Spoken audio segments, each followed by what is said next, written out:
Good evening, Yarnies, Dirty Hookers, and Fiber Fiends. How are we this evening? Let me make certain my levels are correct. Hopefully the music's not too loud. Let me turn that down a little bit. Let's see. Alrighty. So, my mind went blank. My mind went totally blank. Hey there, Linda. You feel crappy? I'm sorry. Yeah, that's that's been going around a lot lately. Is a crappy feeling. People have been sick. People just feeling It's that it's that time of year. Just I hate it. Um, I hope you feel better. I don't have any other announcements to start tonight. I gotta adjust my pattern. I think we're just going to get into our square that we're going to make tonight. We are going to continue with our gnome theme, and let me know if the music is too loud. I can always adjust if needed. So we're gonna start right in tonight with another gnome. This is more of a rectangle. The music is louder. Okay, hold on.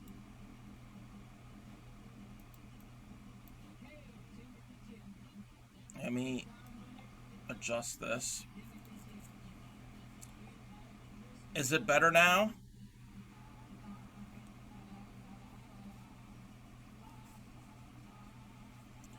Um, you're good. Sat in the dark with sunglasses on is light for my room, and phone is hurting your eyes. Oh, I'm sorry. Hope your eyes feel better, Blue Raven. Um, so the music's fine? Okay. So we're going to be making this, they call it a square. It's more of a rectangle. This is a free pattern from Repeat Crafter Me, exclamation point Gnome Square. We'll get you the links. There's a YouTube video and there's a written pattern. So, this is, how many rounds? I gotta remember how many rounds. 8 rounds. No loop stitches like last night. Just, I think it's mostly doubles and half doubles. Oh, and there's some singles. Of course, to make the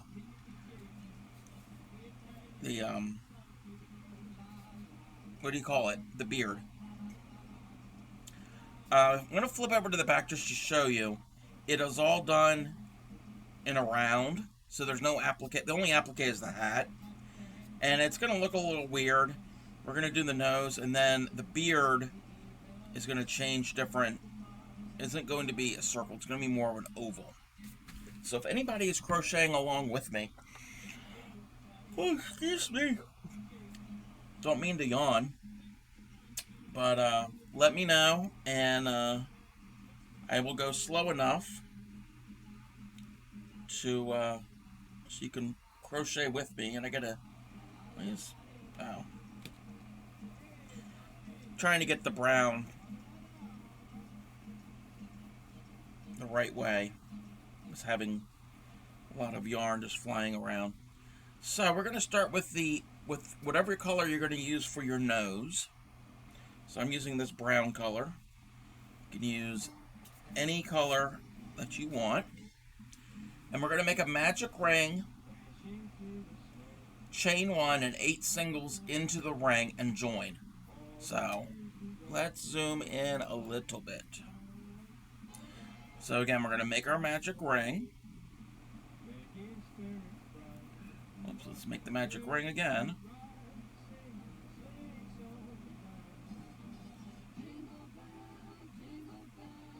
Chain 1, and into our magic ring, we're going to do 8 singles. Let me turn that light off so I can see what I'm doing. So we'll do 8 singles. 2,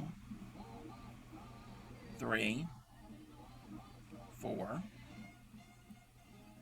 5, 6, 7, and 8. I'm going to tighten up my ring, not all the way, I don't want it super tight. And I'm going to slip stitch into my very first stitch. Didn't even have my correct light going.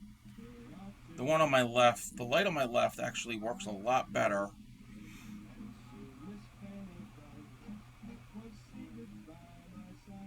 Okay, slip stitch into the first stitch, and that is round number 1. I'm going to chain 1, and now for round number 2, it's going to get a little more involved. So we're going to put 2 singles in the first 3 stitches. So the very first one will get 2 stitches. The next one will get 2 stitches. And the third one will get 2 stitches.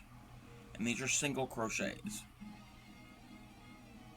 And I didn't have my stitch marker ready. Hey there, Fairy Dust, how are you? There's an infection of hookers? Yes. We do get around. So I'm going to mark my first stitch of that round, just so I'm going to be on track.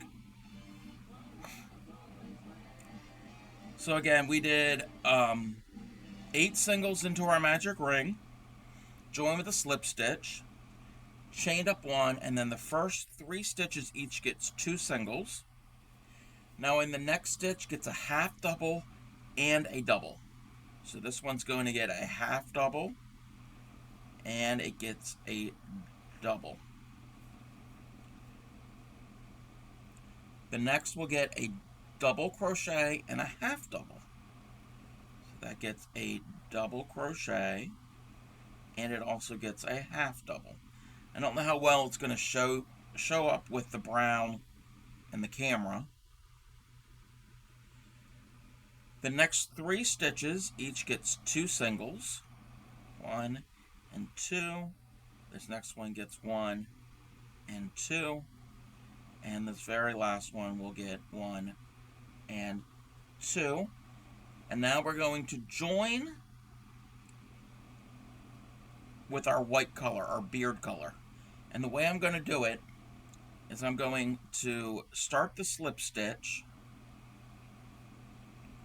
So start the slip stitch, and when I finish it, I'm going to thank you, Linda, for the bits. I appreciate that. That is so sweet of you. So I'm not going to finish off the slip stitch with the brown. I'm going to finish it off with this white color. This gnome is a brown noser? Yes. Yes. So that is how I'm going to join the white in there. Alright, so for round number I'm going to chain 1. And for round number 3, I'm going to single crochet in the first 7 stitches. So 1, 2, 3, 4, 5, 6, and 7. My white yarn is a little bit thinner, not too much thinner, but it's a little bit thinner than the brown, so it might pull a little bit. Pull as in like tug. So I gotta be careful with that. So the first 7 stitches each get a single crochet. The next stitch will get a half double, and it will also get a double. The very next stitch gets a double and a half double. And then the next 7 stitches, the remaining 7, each get a single. 3, 4, 5, 6, and 7. So how is everybody this evening? What is everyone working on? I'm going to clip my brown because I don't need the brown anymore. So I did my 7 stitches, and I'm going to slip stitch join into my first stitch of that round. Now I will flip over and tighten up my magic circle.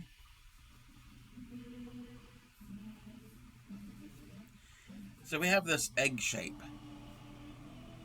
So we're not having a circle per se, we're having it's an egg shape. So that was the end of round number 3. I will chain up 1, and for round 4 is the first single crochet will get 2 singles. The next 7 each get 1. So the next 7 stitches each gets one single. So there's 1, 2, 3, 4, 5, 6, and 7. The very next stitch gets 2 half doubles. So there's 1, and there's 2. The next stitch will get 3 doubles. So 1, 2, and 3 doubles in that one stitch. Our next stitch will get 2 half doubles. 1 and 2. The next 6 each get singles. 1, 2, 3, 4, 5, and 6.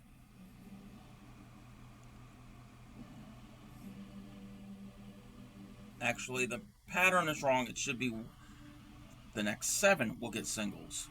So that 7th one also gets a single. And in our last stitch, we're going to get 2 singles. 1 and 2. And we're going to slip stitch. And when I join, I'm going to join with our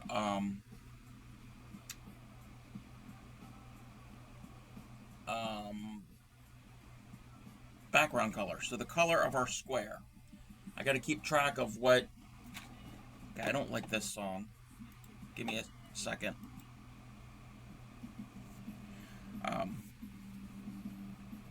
So now I'm going to join with the color of the background. And the background, in my case, in this one, it says dark green.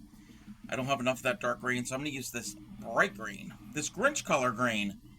That is definitely Grinch green. I'm going to cut my white yarn because we're done with the white.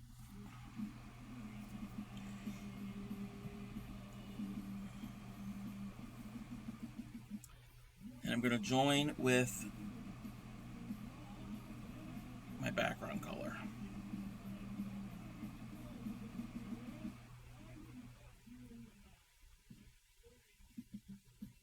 Alrighty here. So round 5. Let me double check where I'm at. Okay, I need to chain up 1. And round 5 is the first 2 stitches get single crochets. So 1 and 2.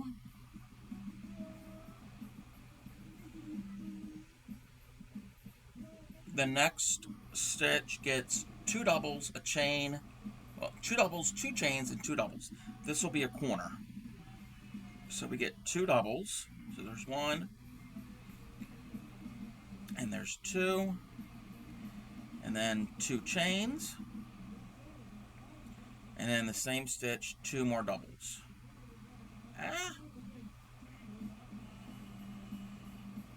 1 and 2. So that will be a corner. Half double in the next stitch. This is the round we're going to square this up. So half double in the next stitch. single in the next two. So the next two will get singles. So there's one, and there's two. And now we're going to switch to the body color of the gnome in mid-row. And the way we're going to do this is we're going to carry our color. So we're still going to need this green for the other part of the square. But around this part, we need our body color. And I'm going to use this light blue. So before I do this last stitch, I'm going to remove. And I'm going to redo it. But I'm not going to finish off with the same color. I'm going to join the blue.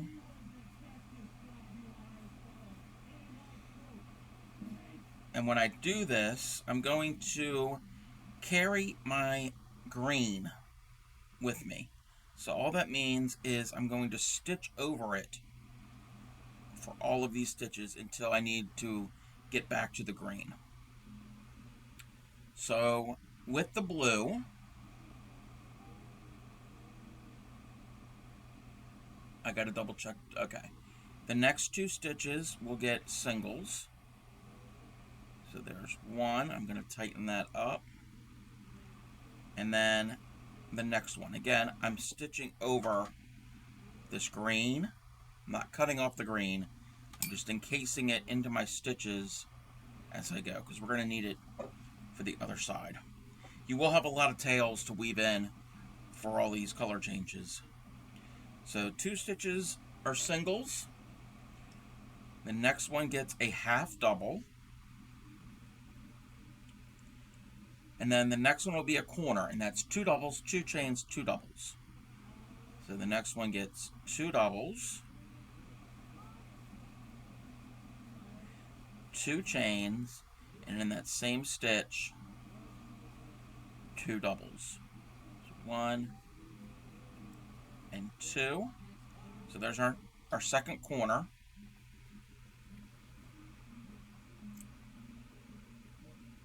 The next four stitches will get a single crochet, but it's saying skip the middle stitch. It's the pointer of the beard in the... Okay, 1, 2, 3. Gotta find the middle stitch. Give me one moment. Okay, yes. So we're gonna do singles in the next two stitches, skip the next one, and then the next two. So we're gonna do a single. The next one is a single. We're going to skip the next stitch. And then in the next one after that, do a single. And then one more single. So it's kind of going to pop up a little bit, peek through. And I got to keep...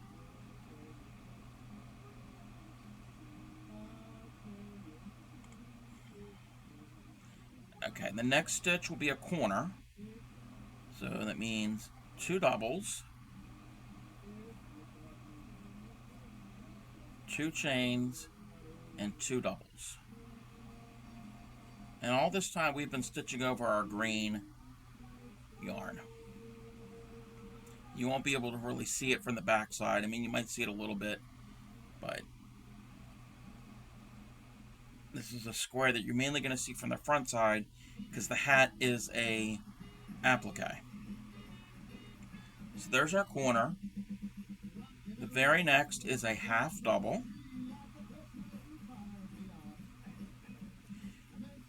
And then in the next two stitches get singles. So 1 and 2. We're now going to drop our blue and we're going to pick up the green.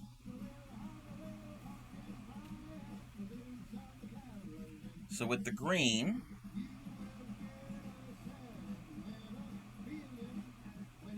the next two will get singles. So 1 and 2. And then a half double in the next. I think I have too many stitches, but that's okay. Well, I'm just going to make another half double. Actually, wait. Let me double check one thing. Half double in the next. corner. Oh, no, no, no. We're good. We're good. We're good. So the next stitch is a corner. So that gets 2 doubles. 1 and 2. 2 chains. And in the same stitch gets 2 doubles. The very next stitch gets a single. And now we can slip stitch to our first one. And that is the end of round number 5. So we're starting his nose, his beard, and this is the background, but this is his clothing. The hat will cover this part of the background. So now we're going to chain 2. We can clip the blue. We're done with the blue. Again, we're going to have lots of tails to weave in at the end. Okay, so we've chained 2. And then each stitch all the way around gets a double crochet. The corners get 2 doubles, 2 chains, 2 doubles. And you're going to do that for round 6, 7, and 8. So 3 more rounds. So these 3 rounds are pretty simple ones. They're just double crochets, 1 stitch per stitch, and then the corners are 2, 2, and 2. So in the corner, 2 doubles, 2 chains, and 2 doubles. The hardest part of this square, I think, was the round we just did. Was changing the colors. That was the hardest part.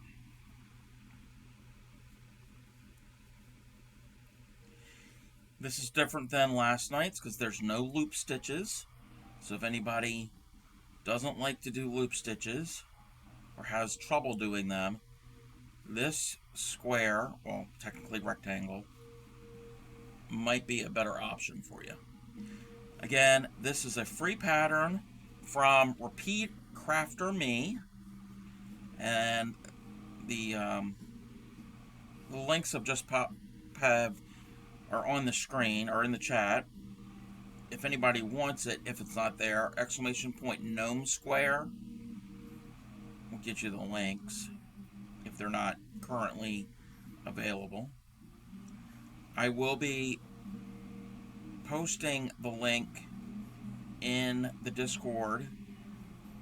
Like, I try to post all of the links for any patterns I do. Trying to get better at that.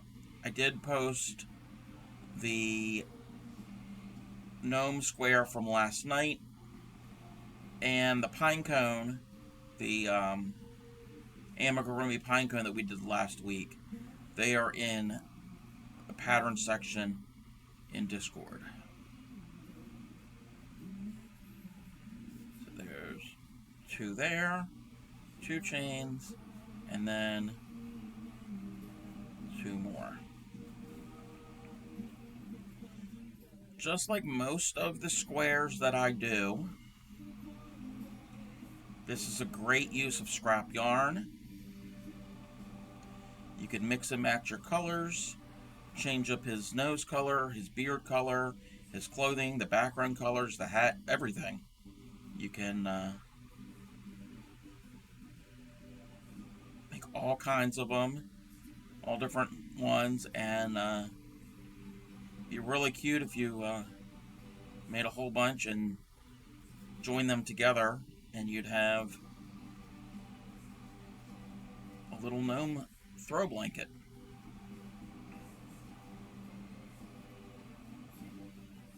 I don't think this would work with the one we did last night because they're different dimensions. But I guess you can always try to make them work. But this one is a rectangle and not a square. So that is for round number 6. I need to slip stitch to join. I need to do a little stretching of my fingers. It almost looks like an avocado because of the green and the brown. It's not an avocado. All right. So I got 2 more rounds to do, and then we'll get on to the hat.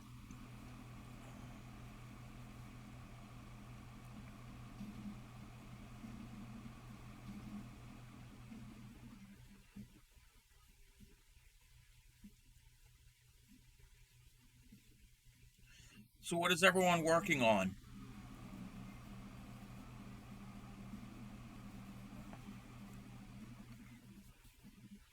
Let me move the blue out of there.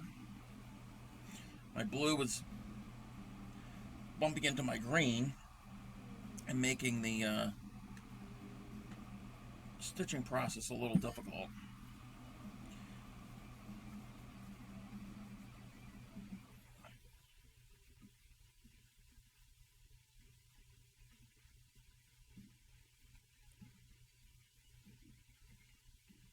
I still haven't gotten out my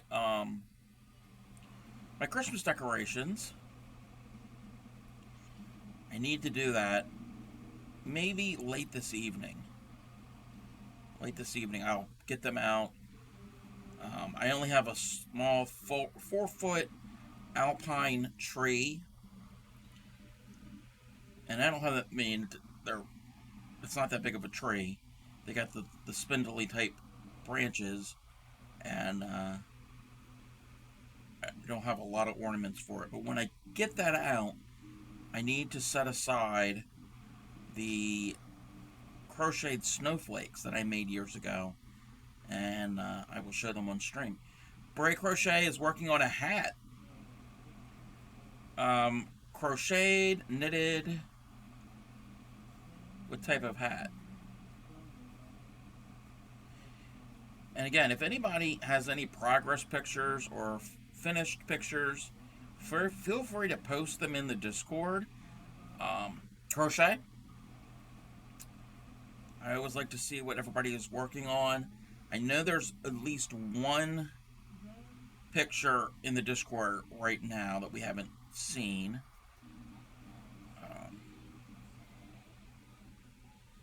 We may or may not go and look at that when we go to our ad break. I try to have a couple of them to look at when we go to Discord sharing.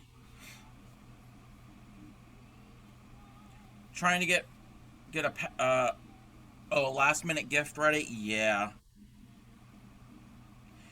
Well, depending on your speed and the complexity of the pattern, hats usually are a quick last minute thing.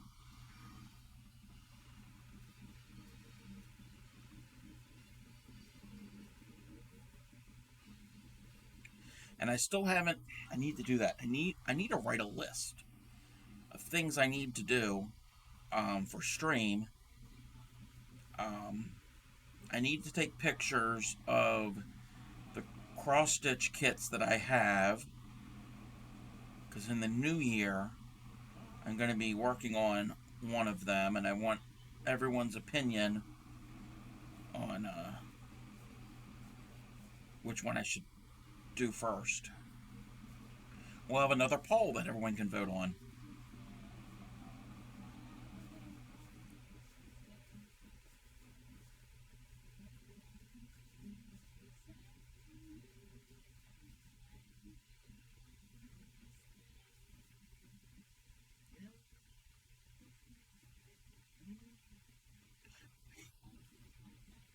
Alright, so that was round number 7, and I have one more round to go.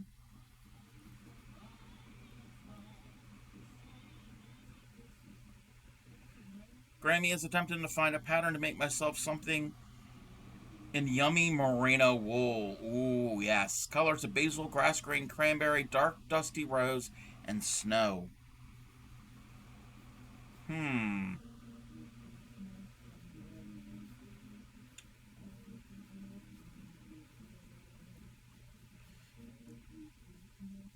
Are you looking for a blanket? Are you looking for a shawl? dare I say, a sweater. I still need to make a sweater. That pattern that Fairy Dust had sent my way, I still haven't done.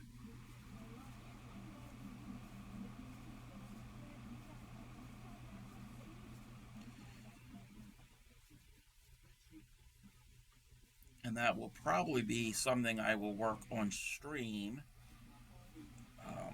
My plan is for the new year, for January, for crochet things besides teaching certain stitches, because I know somebody had asked about cable stitches in crochet, so we will do that. But my main thing I want project wise, not stitches, but project wise, is to work on a sweater and to finish these socks that I started last spring. And those are merino wool too.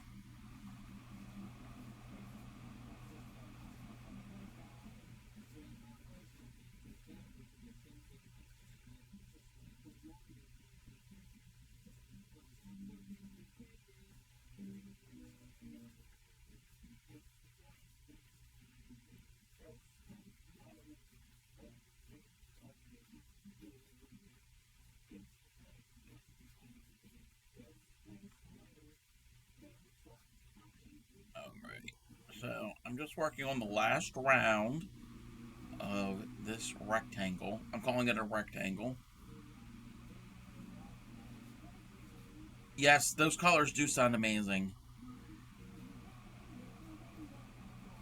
And in merino wool.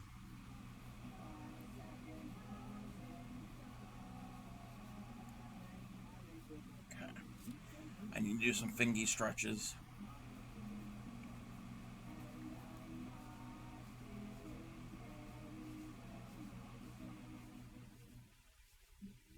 Christmas wearable. Okay. If anybody has any suggestions,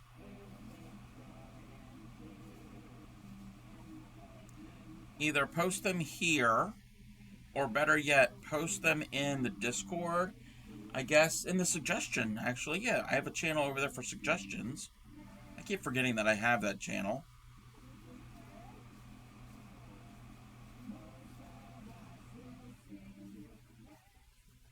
Or in the pattern section. That would work too.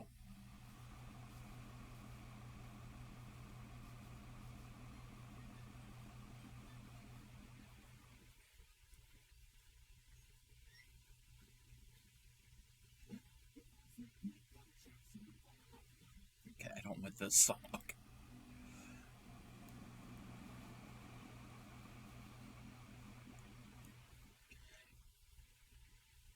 I need to find. You know what? I know what I'm gonna. I'm gonna have to look up something, see if it's a thing. Um, it's too late for this year, but planning for next year. Um, I'm gonna see if there's a pattern, a crocheted pattern for an ugly Christmas sweater. And that might be a crochet along that we might do next fall. If anybody's interested in that, I think that would be a fun idea.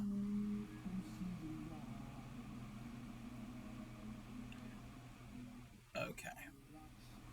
I'm going to slip stitch and then I'm going to finish off my yarn. And we are finished the square. Doesn't look like much like a gnome. The hat actually makes it. But before we get to that point, I'm going to weave in all of my ends because I got lots of them here. Because all these color changes. I'm going to double check to make certain my center is tight.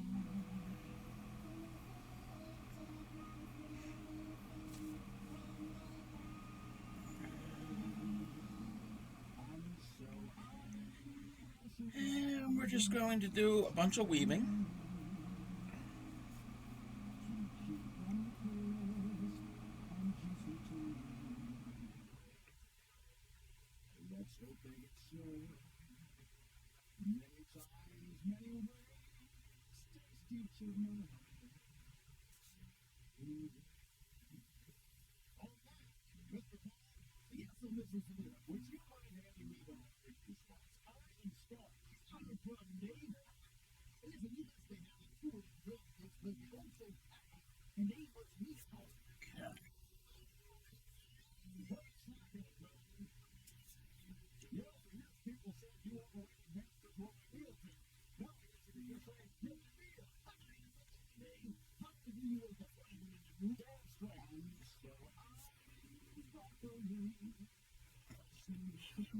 Get all of these tails woven in.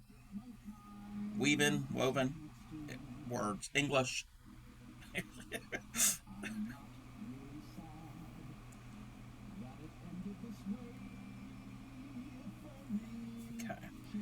The white and the brown are done, so I can clip those out of my way.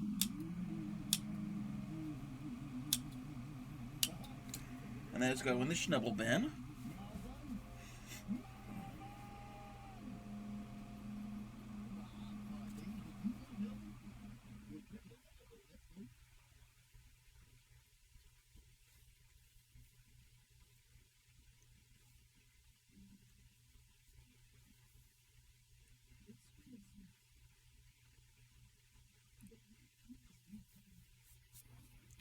Should have left my tail be a little bit longer on this one, but that's okay. I'll still be able to weave it in.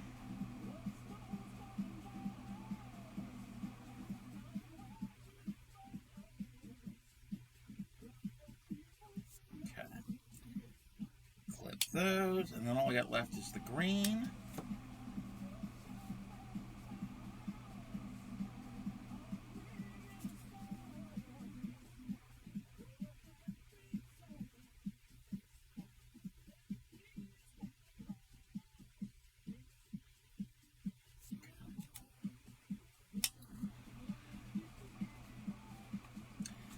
One more to weave in, and then we will work on the hat, which is an applique.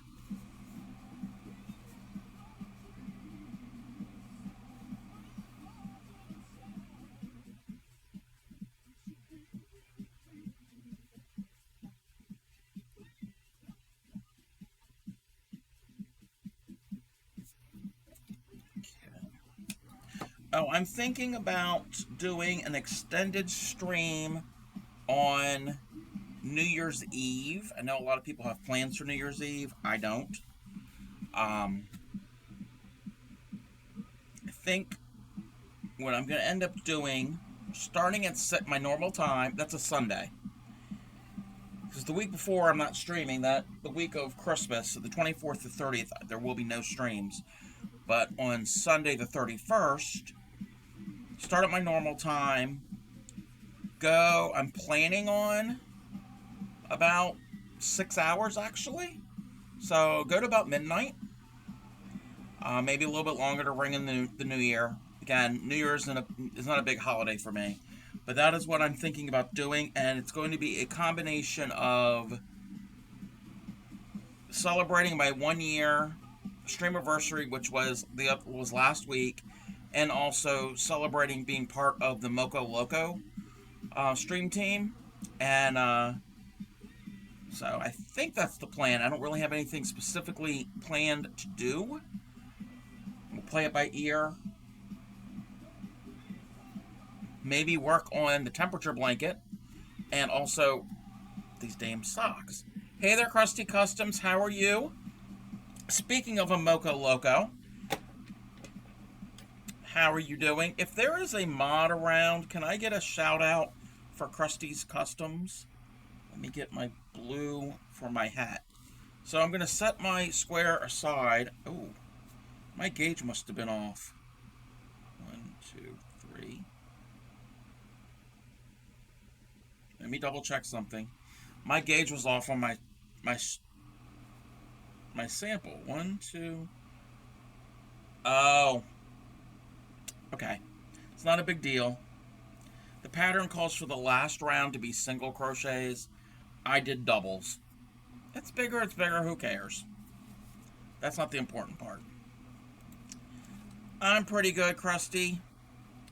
Working on this this gnome with his little. I'm going to work on his hat now. So I'm going to set all this to the side. We don't need that. We need the colors for the hat. All right, let me. Wrong button. Wrong button. Let's give Krusty a shout out. There'll probably be a clip coming up.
If you're not following Krusty's Customs, definitely follow him out. He welds, and he also does pyography, which is wood burning and makes really, really talented pieces. Lots of I know the one I saw. Remember the nun from the Conjuring movies? You did a beer opener plaque type thing. That clip was from when he did No Shave November and raising money for men's health. And one of the milestones, one of the milestones, I guess that's what you call it, was to have a pie thrown in his face. So check him out. There's lots of fun over there. It is 18 plus. There is a lot of adult humor, so keep that in mind. And let me read what this is saying. In Krusty's Craft Den, where the makers blend, they etch and sketch with a fiery touch. A pupper's portrait is such a rush. With laughs and gaffs, they fix what's broke, and for Movember's sake, they don't choke. From glitter beers to charity cheers, Krusty's Customs joy through the years. So join their quest. It's quite the sight for crafting fun that burns so bright. So, yes, definitely check out Krusty's Customs. Hey there, Mama Rita. How are you? Let me move my box of stitch markers. The lid wasn't snapping on right. We are working on a gnome square tonight. So I'm doing the hat now. I need to scroll down to find my part of the pattern. All right. I need something to drink first.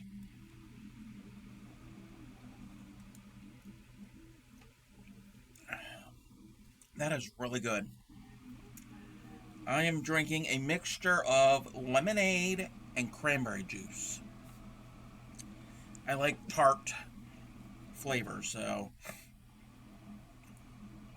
that is really, really yummy. Isn't it pretty? Yeah. This is a free pattern from Repeat Crafter Me, exclamation point, Gnome Square. We'll get you the links.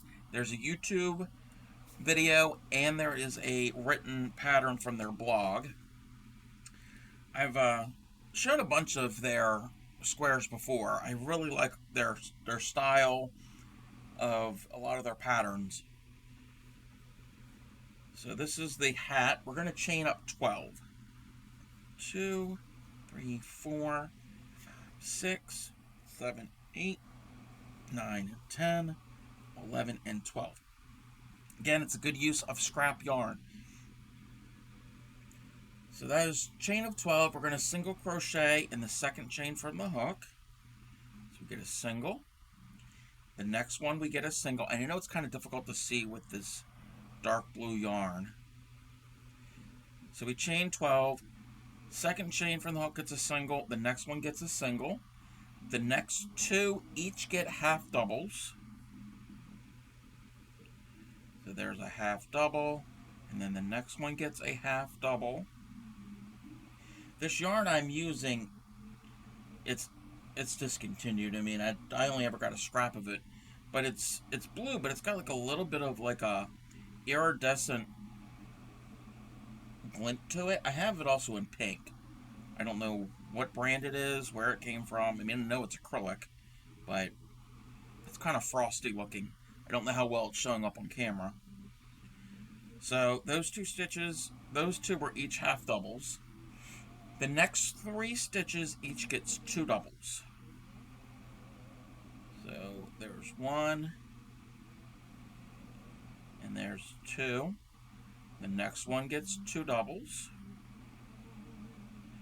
And you know me, I don't like working into a chain, but we gotta do what we gotta do. And then the next one gets two doubles. One and two. If Krusty is still here, are you streaming tonight? And if so, what are you working on? What are you going to be doing? The next two each get half doubles. There's one, and the next one gets a half double. And then the last two each get single crochets.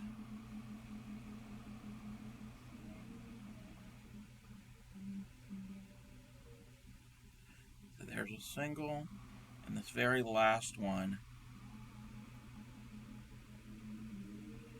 gets a single. So that is row number one. It's going to make this curved shape, because this curve is what we need to go around its nose.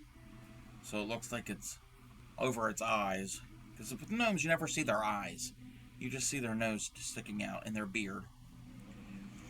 Okay, so we're going to chain one and turn. So that is row number one. There's only 3 rows for the hat. So row number 2 is we're going to skip the first 2 stitches. And then the next stitch gets a single crochet. And the next one gets a single. The very next gets a half double. And in the next 3 stitches gets 2 doubles in each. So 2 in one,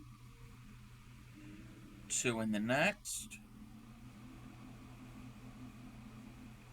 and 2 in the third.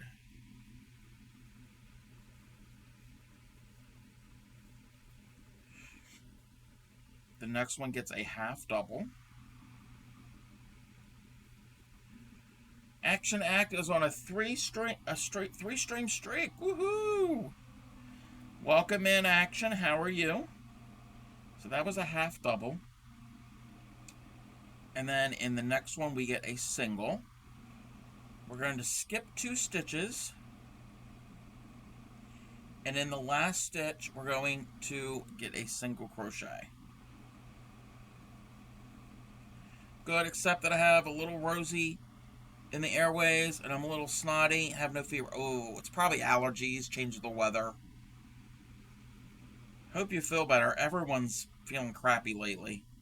I know this weekend mine was muscular. Mine was a back issue. But I know a lot of people are feeling respiratory. It's not fun. So I chained one and turned. Now we're ready for round number 3. We're going to slip stitch in the first 4 stitches. So 1, 2, 3, and 4. The next one we're going to do a single crochet if my yarn and hook will cooperate with me. So single crochet. The next one is a half double. The next one gets 3 doubles. 1, 2, and 3. And the next gets 2 doubles. 1 and 2. Now is the part we're going to make the little, I don't know what you call it, the droopy, the floppy part, the top of the hat that kind of hangs over. That Santa elf style hat. And so we did the 2 doubles in that stitch. Now we're going to chain 4. 2, 3, 4. We're going to single crochet in the second chain from the hook. So find the second chain from the hook, do a single crochet,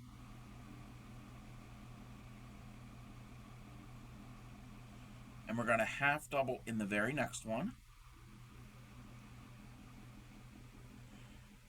And then we're going to double in the next one.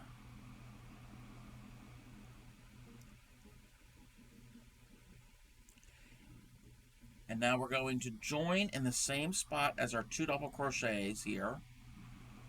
And I'm going to join with a slip stitch. And I'm going to slip stitch my way down. I'm going to slip stitch down to here. 1, 2, 3, 4. And now I can chain 1. I'm going to cut that off. I should have left my tail really, really long, but that's fine. And that is the hat. So we've got our little gnome style hat. I goes to the doctor one today. I was feeling this way for more than 8 days. Oh, you have pneumonia. Oh no, Mama Rita. That, and I know your family members are getting over from being sick, and you actually were sick before. I'm sorry that you're feeling that way. We just heard that song.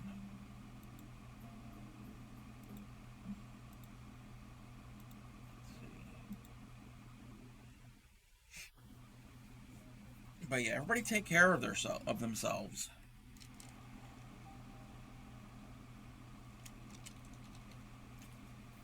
Alright, so now we're going to do the pom-pom that goes on the end of his little hat. We're going to chain 3.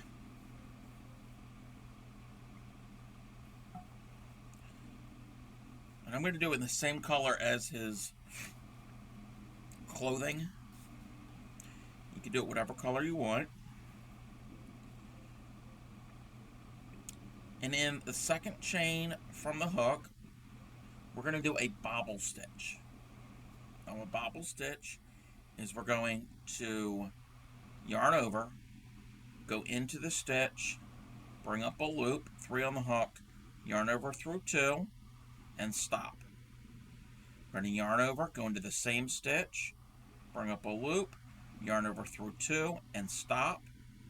And then yarn over, go into the same stitch again, bring up a loop, yarn over through 2, and stop. So they're basically 3 unfinished double crochets. I'm going to yarn over through all on the hook. That forms a bobble. A bobble, basically, it's a group of double or more, or whatever stitches. Could be triples, could be whatever. At least a double. And then they start in the same stitch. The bottoms are in the same stitch, and the tops are together. So the bottoms are together and tops together. That's a bobble. And then what we're going to do is I'm going to chain 1 just to lock it in place. And I'm going to do a slip stitch into my very first chain. That's there.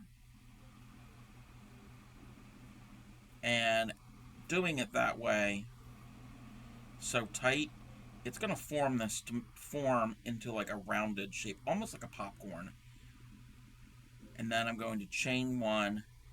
I'm going to cut my tail kind of long and pull that through and pull it tight, and that forms a little bobble, the pom-pom, that we will stitch onto the end of the hat. You can also use a button. You can use whatever that you want for his little decoration.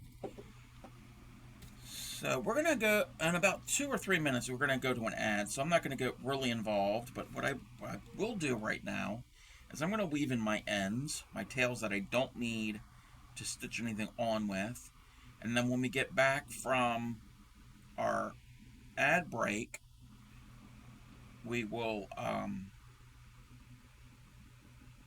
stitch it all together and finish our gnome, and then I'm going to have to find something else to do on stream because this is all I had planned. This one went quicker. This one went a whole lot quicker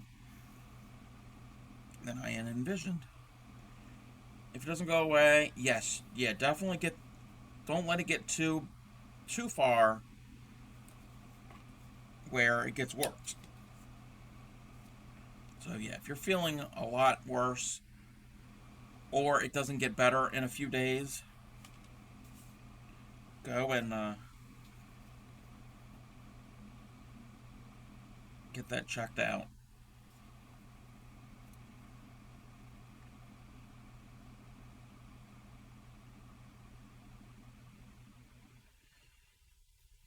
Okay.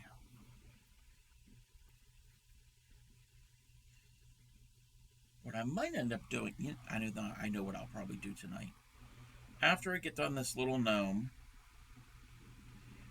I think we're gonna work on temperature blanket.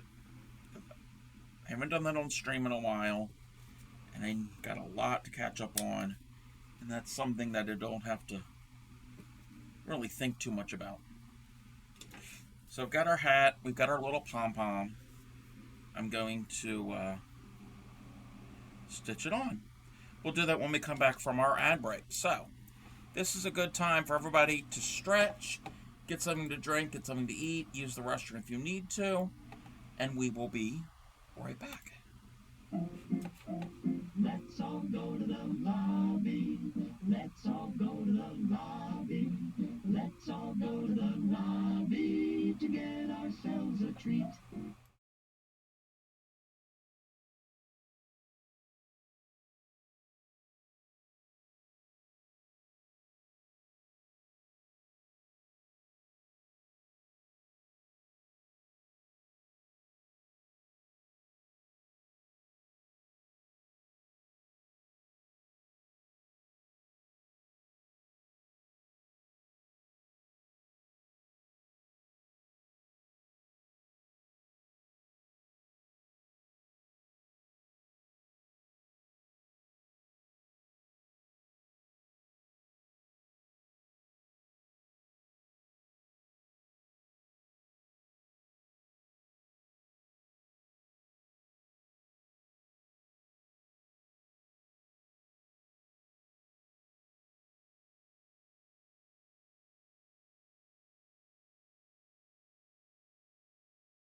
Welcome back, everybody. Thank you for sitting through the ad. Okay, I'm gonna put on my little pom-pom. My crocheted pom-pom. You can use an actual pom-pom, like a store-bought little pom-pom, or make your own little actual, like, pom-pom. I'm just gonna stitch this down.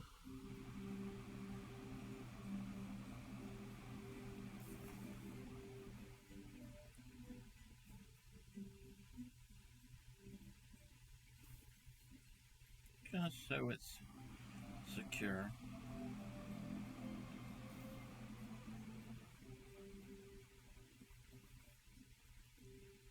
And then I'm gonna weave in my little tails.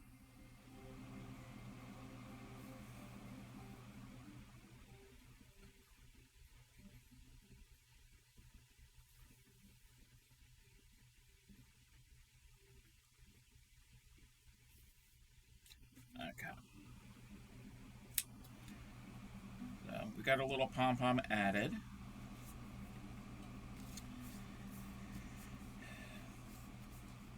My tail for the hat wasn't long enough, so what I'm going to end up doing is I'm going to weave this in. I'm going to add a longer tail.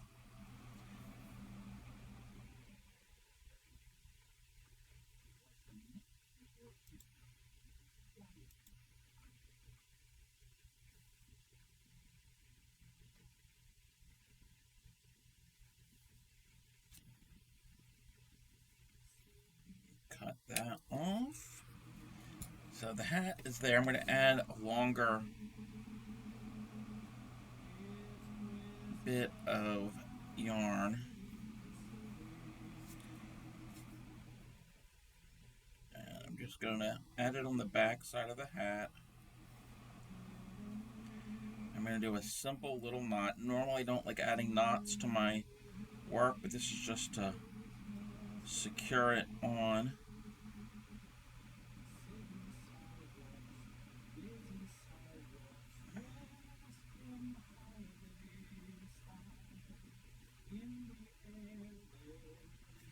All right. And then I'm going to get my square. And I am going to get a, hey Fergster, how are you?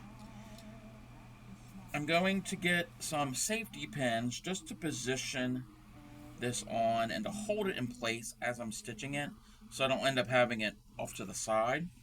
I'm going to line it so it's right above his nose, so you're not going to see this part of it. I mean, you'll see it from the back. But I'm just going to use a safety pin there. Just takes one. And I'm going to stitch it down, but I'm only going to, and this is a good good thing for anybody who's doing any applique and you don't want it to show through the back side.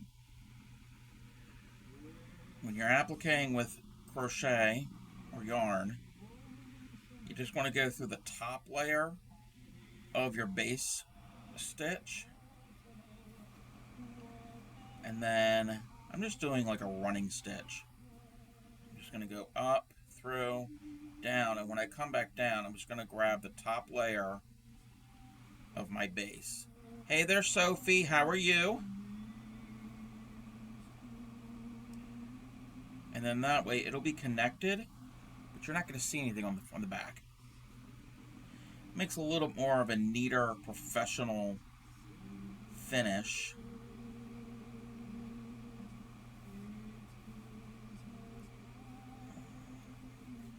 You just take your time and just pick up stitch by stitch. Isn't it cute? This is my, where did it go? This is Gnome Week, so I think you were here yesterday when we did this gnome with a really fuzzy beard. This one, his beard, he's smaller. He's a smaller gnome, and his beard is isn't as full and isn't as loopy and fuzzy. And his hat's a little different. His hat kind of goes off to the side like a elf hat or like a Santa hat, which I kind of like this type of hat better. I mean, you could do this type of hat on the other gnome. Obviously, you can do whatever you want because it's art. There are no rules, just guidelines. That's what I always say. So I've stitched it on. I'm just going to weave through the brim. I'm not going all the way around the hat. I want the hat to be unattached. I like that look. If you want to go all the way around, you can. And I'm just going through the blue. I'm not going, when I'm weaving in, I'm not going through the backside. That right there is my safety pin, which I can get rid of right now.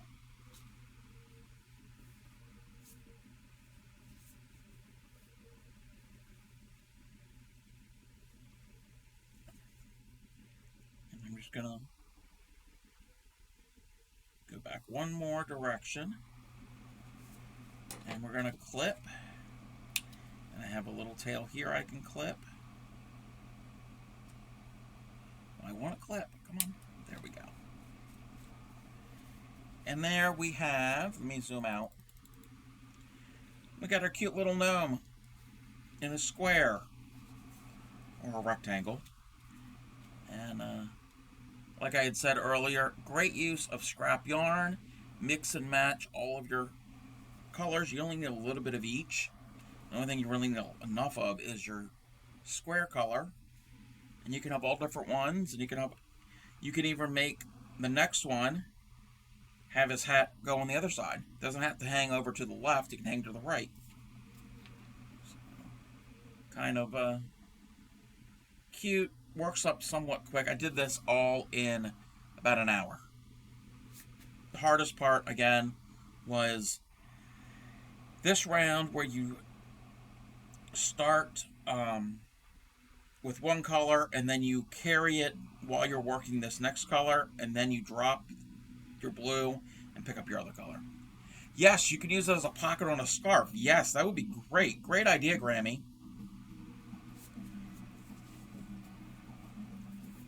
Okay.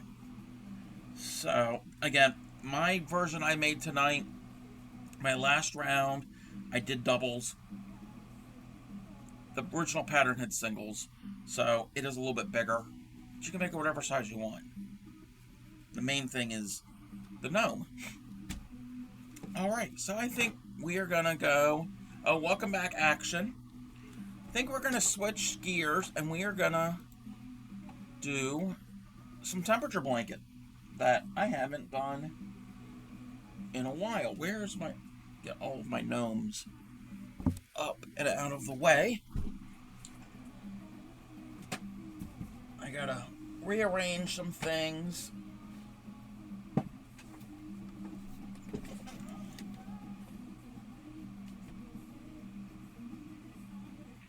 Okay. This thing is massive. I need to double check to see real quick the upcoming month. I am finishing up August, and then we're going to go, okay, so we're going to need the orange, the yellow, and the red, and then the end of August we had green. So we need yellow and yellow. Okay, I need to get my yellow yarn. Oh. I gotta flip. I gotta flip the entire thing.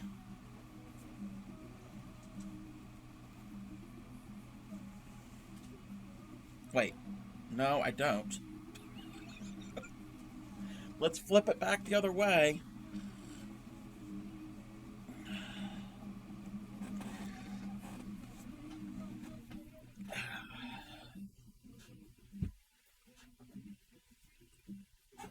Okay. Oops, everything's falling. Alrighty.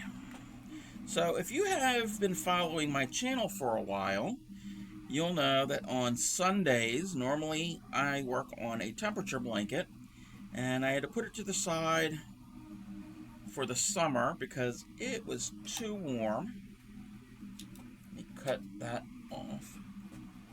And I brought it back, and then in, what was it, September, October? October, I think, was when I came back to it. And then I haven't really done it a while on stream, but we're back to it. And I'm doing the moss stitch, also known as the linen stitch, also known as the granite stitch, or what we like to call here on my stream, the zipper stitch, because if you notice, the way the stitches interlock with each other, it looks like a zipper's being, the teeth of a zipper being zipped up.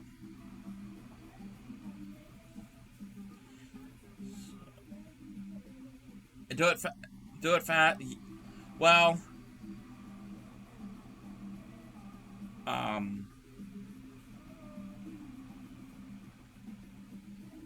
this piece is an ongoing thing. I started this back in January, last January, and each row is 1 day. Thanks for the lurk, MS Creates.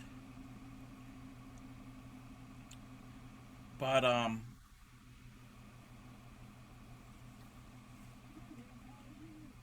this is a simple stitch. It's just a single crochet and then a chain. And you're doing the singles in the chain space of the previous row. So there's no complicated... You've seen some patterns or ideas and just jelly of your skill. Well, it takes some time. Are you relatively new to crochet?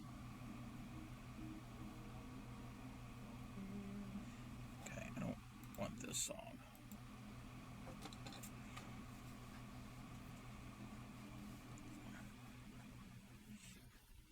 And I originally got this idea from the Secret Yarnery on YouTube. Her name is Krista. I haven't watched any of her videos in a while. I need to check it out again. And I like this pattern for a temperature blanket because the stitch height isn't really tall. Because if you just do a lot of, like, even just regular single crochets, you're going to have a really long blanket.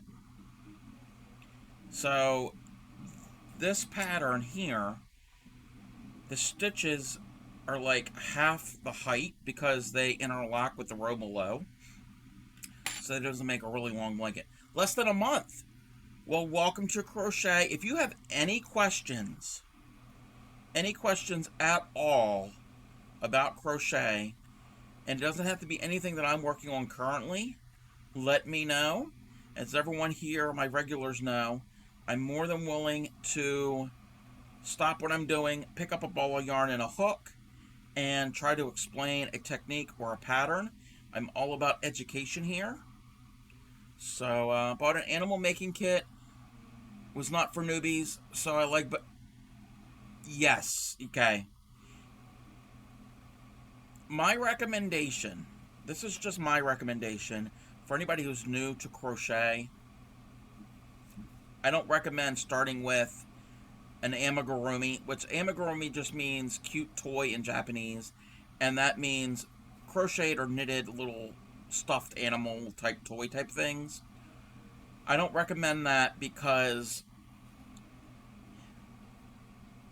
yes, it's using single crochets usually, but there's a lot of techniques like working in the round and joining and all of that can be a little daunting for a new crocheter. I always suggest you learn the basic stitches and how the stitches are formed, and then work your way up to something more complicated. That's just my suggestion. When I have taught people in person, I teach them the stitches, and once they get the basic stitches, there's like basically six stitches, 6 or 7 stitches roughly. Once you get that down, then um, the first thing I usually have them make is a scarf, because that helps reinforce the stitches and counting, and then work your way up to a three-dimensional thing. Yes, those three-dimensional amigurumi kits, they're cute and adorable, but they can be a little challenging at first. Heck, amigurumis are challenging for me, and I've been crocheting for a few decades.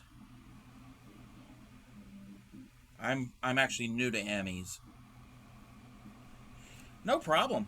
And again, at any time during any of my streams, anytime that I'm on, if you have a question, aren't certain about something, um, this goes for everybody.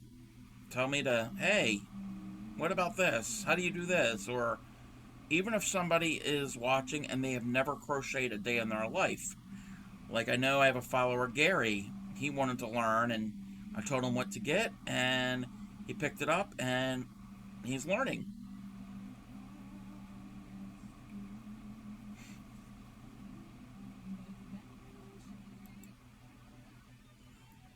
Okay.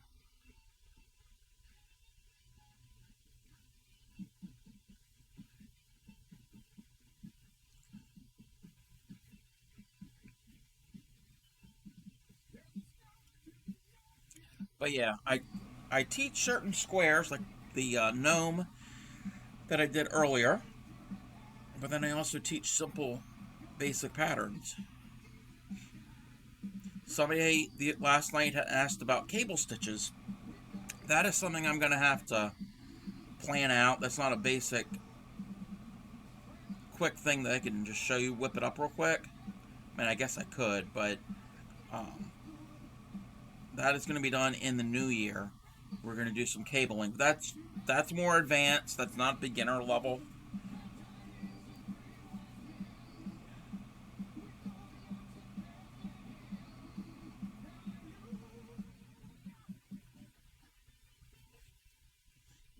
Okay. But yeah, this is a monster of a blanket.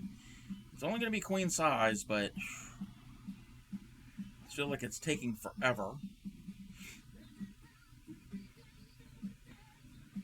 So the row I'm on right now is for August 31st. So I've pretty much have done 8 months.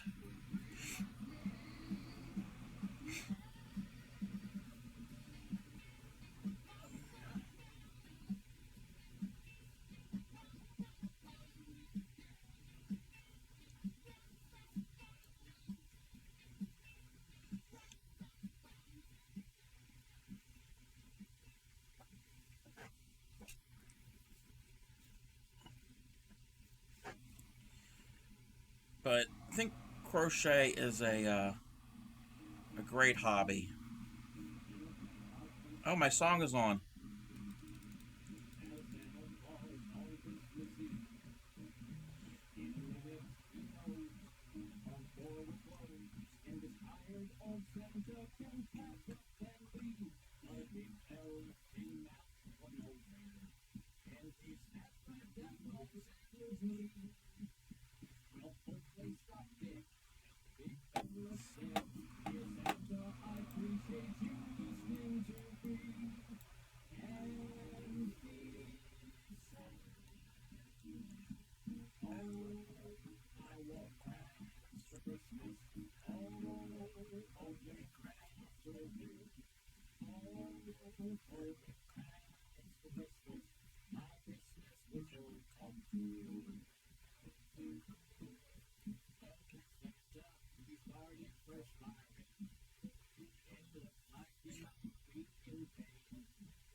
Alrighty.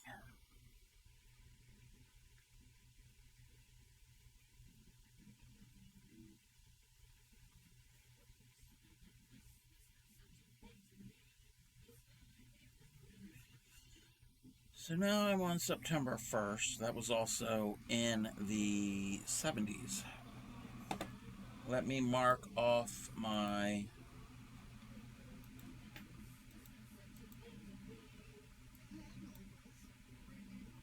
Wait a minute. Wait. I gotta mark off my chart. Or my calendar, I should say. Okay, why is that like that? Okay.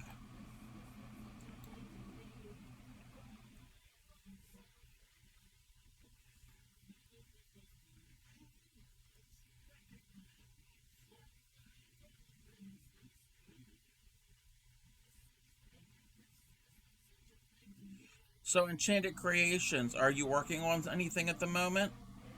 Now you said you're new to crochet. Are you working on any crochet things? Are you working on other types of crafts or art? And that goes for everybody. I gotta flip this.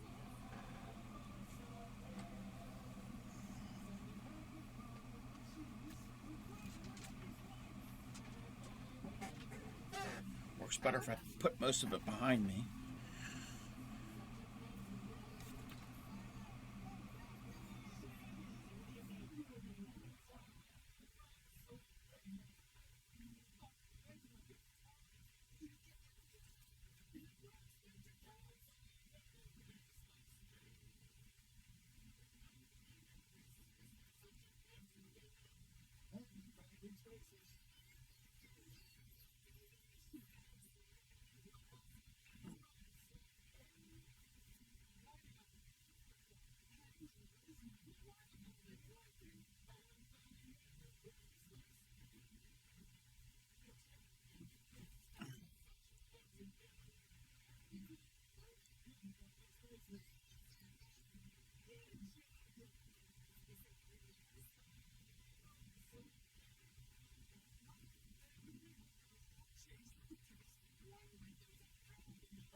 Did a little single stitch square that my son turned into a cap for his stuffing, then attempted to do it again for my daughter.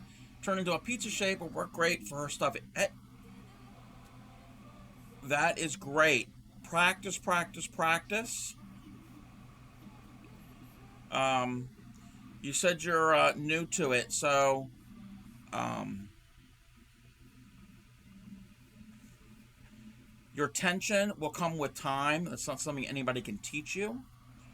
So your stitches forming into like a triangle or a pizza shape um, is normal. That means you're still trying to figure out your tension. And also, I would recommend, and you probably already know this, but counting your stitches to make certain you're not skipping or adding stitches where you don't want to skip or add.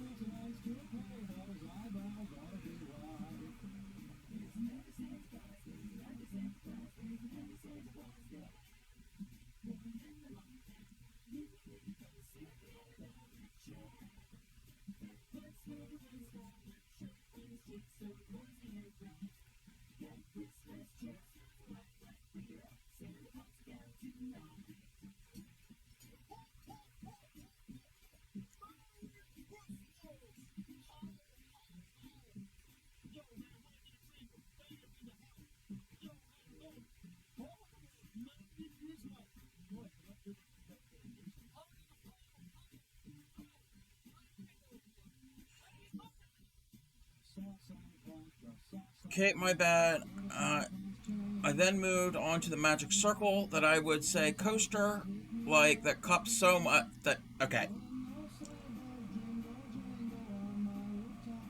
Doing a circle, I can help you with that, possibly. So yeah, cupped into a teacup, yes, that's very common. Then made the matching plate that I added a stitch to the round that came out lumpy, but it was fun to kids. Yeah, it's great. Hey, that's all that's important. You're learning, and if the kids enjoy it, that's even better. Could have turned into a pizza because of drop stitches with the turning chain. Yes, that is a possibility.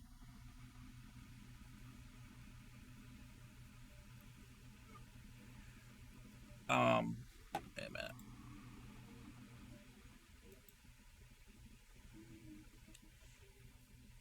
If you want me to help you with getting into doing a circle, I can show you that.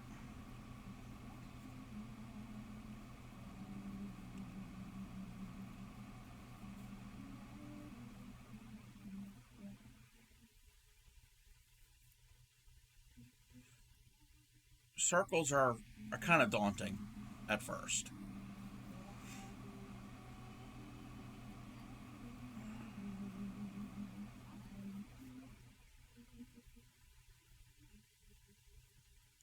Positives drop stitch.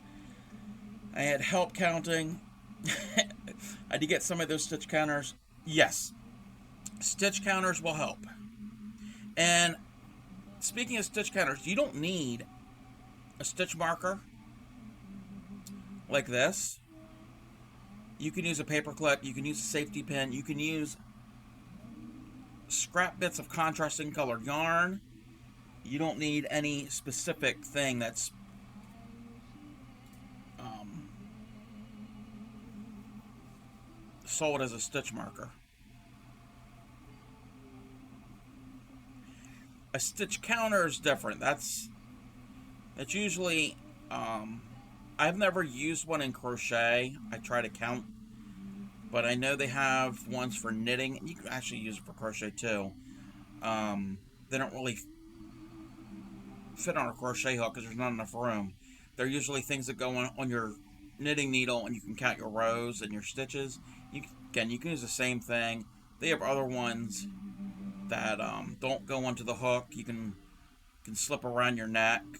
I think they even have a ring one that you can put and hit the button. So if you need to count, I just grabbed the little bulb like markers. They're pretty cheap at Hobby Lobby. Yes, yes. But yeah, I always recommend people who are starting out, they don't have to get, why is my, oh, okay. They don't have to go and get every little accessory. All you really need when you first learn is a hook and yarn. And then scissors, and you probably already have scissors in your house.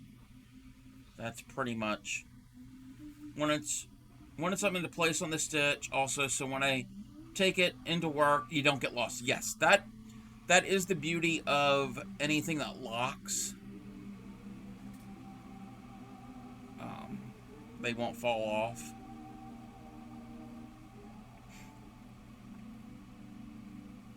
Especially if you're transporting your project to different places.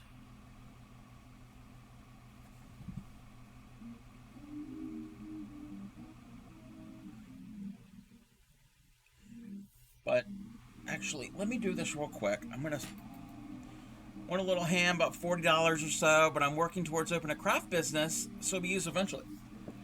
Great.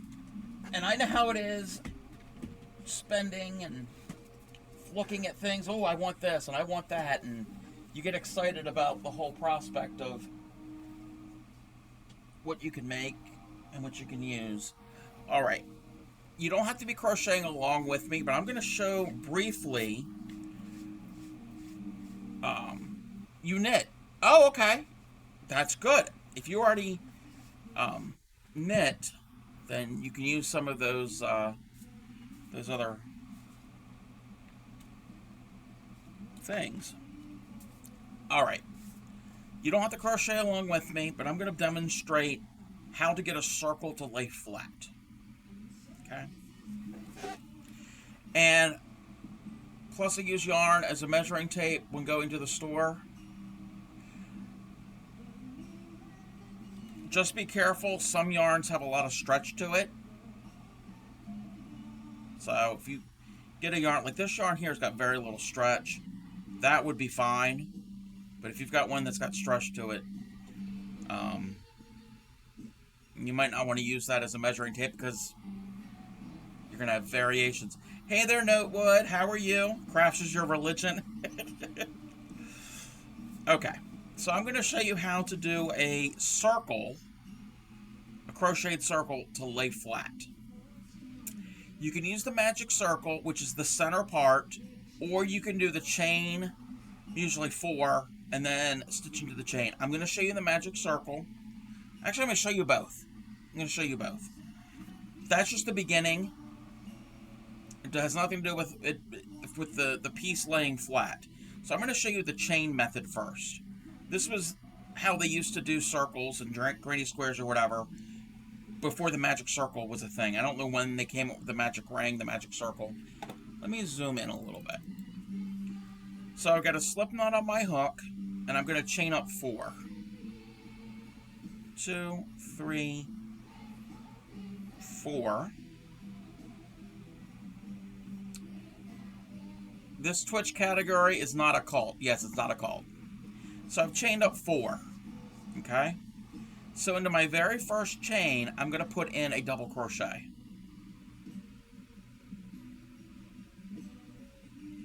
Okay? Those 3 chains that we skipped, that counts as a double. So there's 2 doubles there. In that same chain, so that very first chain, I'm going to put in another double crochet. So now I have 3.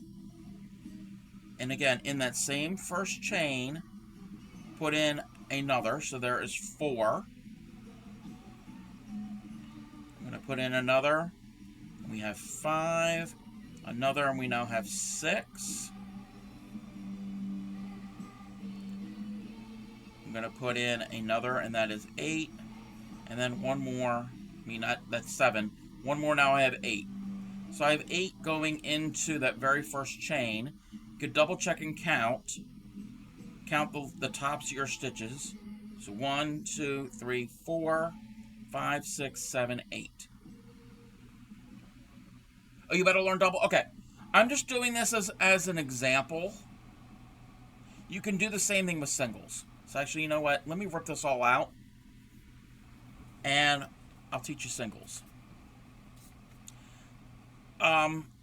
Before I do this, you said you know how to do the magic circle.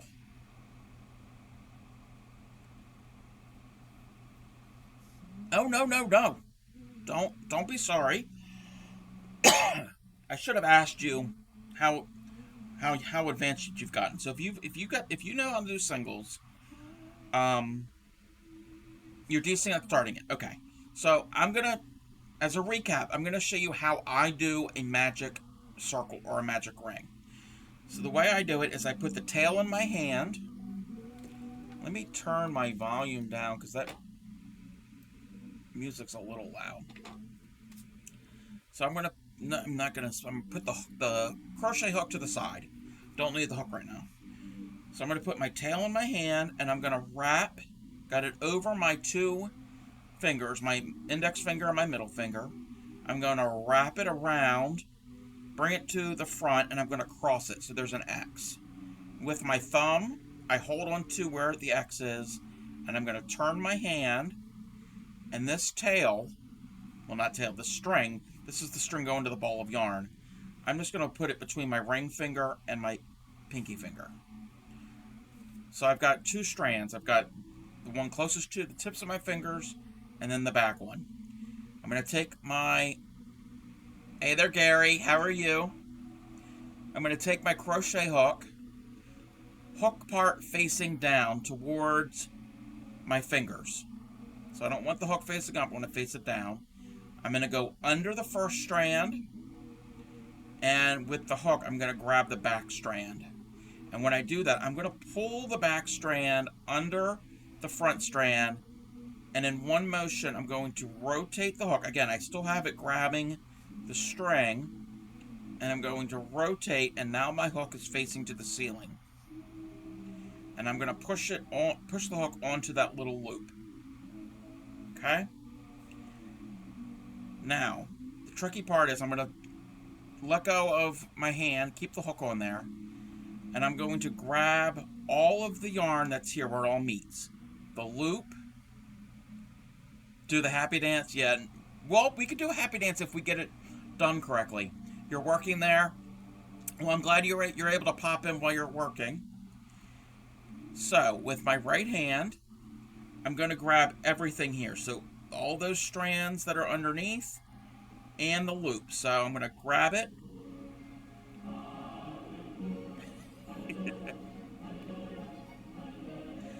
So I'm going to pinch it here, and at the same time I'm going to remove my fingers from the loop.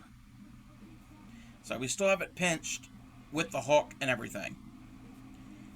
So my working yarn, this goes to the ball of yarn, which is right here. And my tail is here. So I want to separate them.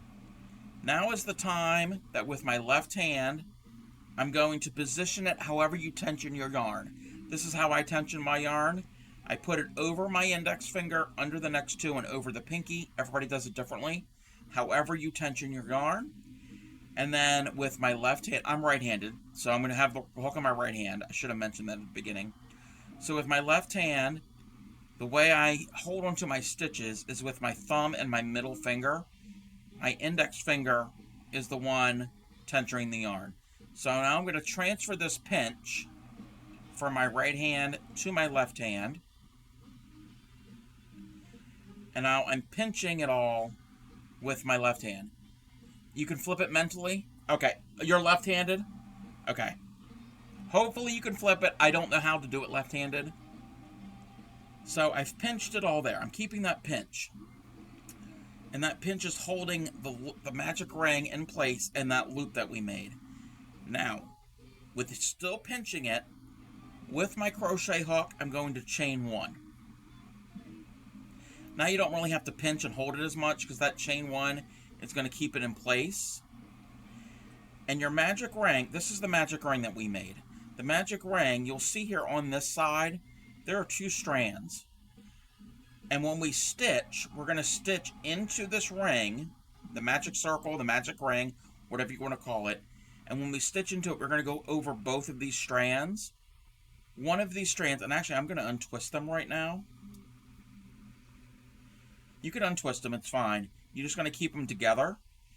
One of the strands is the loop, is the circle. So that's the loop. The other strand is your tail. So the key is for the magic ring, when you're done your first round, you're going to pull your tail to cinch it up. Okay. So we've chained one to hold it in place. We still have a loop on our hook. And again, with crochet, with any crochet stitch, when you're finished the stitch, you will have one loop on your hook. Okay. So with my other fingers, I'm going to open up the ring. So the magic ring is made. We just got to stitch into the magic ring. Or the magic circle. It's all the same thing. So the magic ring, magic circle is the beginning of your round. So into the circle, you're going to put in 6 single crochets.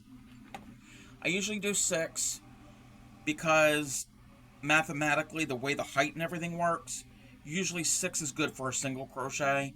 There are some patterns you're going to do different numbers, but I usually keep it at 6.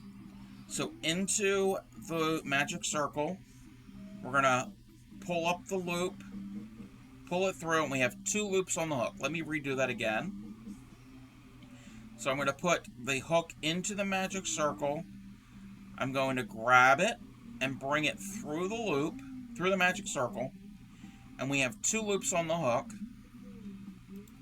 And now yarn over through 2. That is a single crochet. And I'm using US terms. That is it has a different name in UK terms. But not to confuse anybody. If anybody is in the UK or uses UK terms, let me know. So that is 1 single crochet. Now we're going to do another one. So in, grab it, bring it up, 2 on the hook, yarn over through 2. So that is 2, and we're going to do 4 more. So we want to have 6. So that's 3, 4, 5, and 6. You can easily tell how many you have is pull the hook out, make your loop big so you don't want to lose it. And if you look at the tops of these stitches, these little V's, you count these little V's. So 1, 2, 3, 4, 5, 6. We have 6 there. Now, that is all the stitches we're going to do for round number 1 for the circle. We're going to pull our tail. And at the same time, we're going to hold on to our stitches. And I don't really pull all the way tight. I just cinch it up about that much. And the way I'm going to show you is the join method. There are different ways of doing this. But I'm going to do the join method. So I'm going to find my very first single crochet that I made. And I'm going to put my hook into that very first stitch. Grab a loop, grab a yarn over, and pull it through that stitch. 2 on the hook. But then that loop you just brought through, I'm going to bring that loop through this loop. So we're doing a slip stitch. So that kind of joins it all together to make a ring. Don't worry about the hole in the center right now. Usually I wait a couple more rounds to tighten that up. So that is round number 1. Remember, we have 6 stitches. Our base number for this piece is 6. So every round, to make a circle, every round we're going to add an additional 6 stitches. But we have to do it evenly around. So we have 6 stitches here. 6 plus 6 is 12. This one's easy. This row is easy because each stitch will get 2 stitches. I'm going to chain up 1 so we have our height. So that's going to give us the hook is going to be in the proper height for the height of the stitch of the single crochets we're going to make.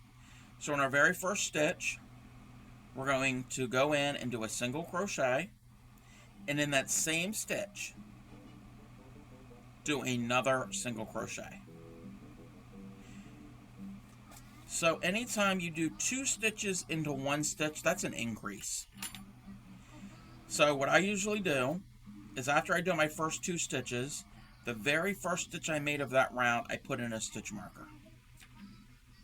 So that's going to let me know, yes, that's going to let me know where the beginning of the round was. So remember we had 6 stitches out of our first round. So that first stitch gets 2, the next stitch gets 2, the next stitch gets 2, all the way around. So when we add 6 and 6, we get 12. And the way I look at it is, if you know simple multiplication, I know math is not everyone's favorite subject. But like I said, our base is 6. So we're going to multiply that twice. We're on round 2. So we're on the second round. So you take 6 times 2. The end of round 2, we should have 12 stitches. So in the next stitch, we do a single crochet. And in the same stitch, we do another single crochet. The reason we're doing this is if we just do a single into each, if you just do a stitch into each, you're going to form a vertical tube. You're not going to have a flat circle. And there are times you want a vertical tube. If you're making legs on a doll, or there's some crochet jewelry that I've made that all it is a vertical tube. That's fine. But if you're going for a flat circle, we want your stitches. Yes, not on a coaster. Yes. So if you wanted something flat, you want all of these stitches, they need room to spread out, to make it wider. So you're basically going from the center and you're getting bigger. That's the idea. We're growing our circle. So the next stitch gets 2, and the next stitch gets 2. It's also good to count. So our stitch markers, stitch number 1, 1, 2, 3, 4, 5, 6. Yes, there's 6 there. Remember, we want 12. So the next one gets, hold on one second.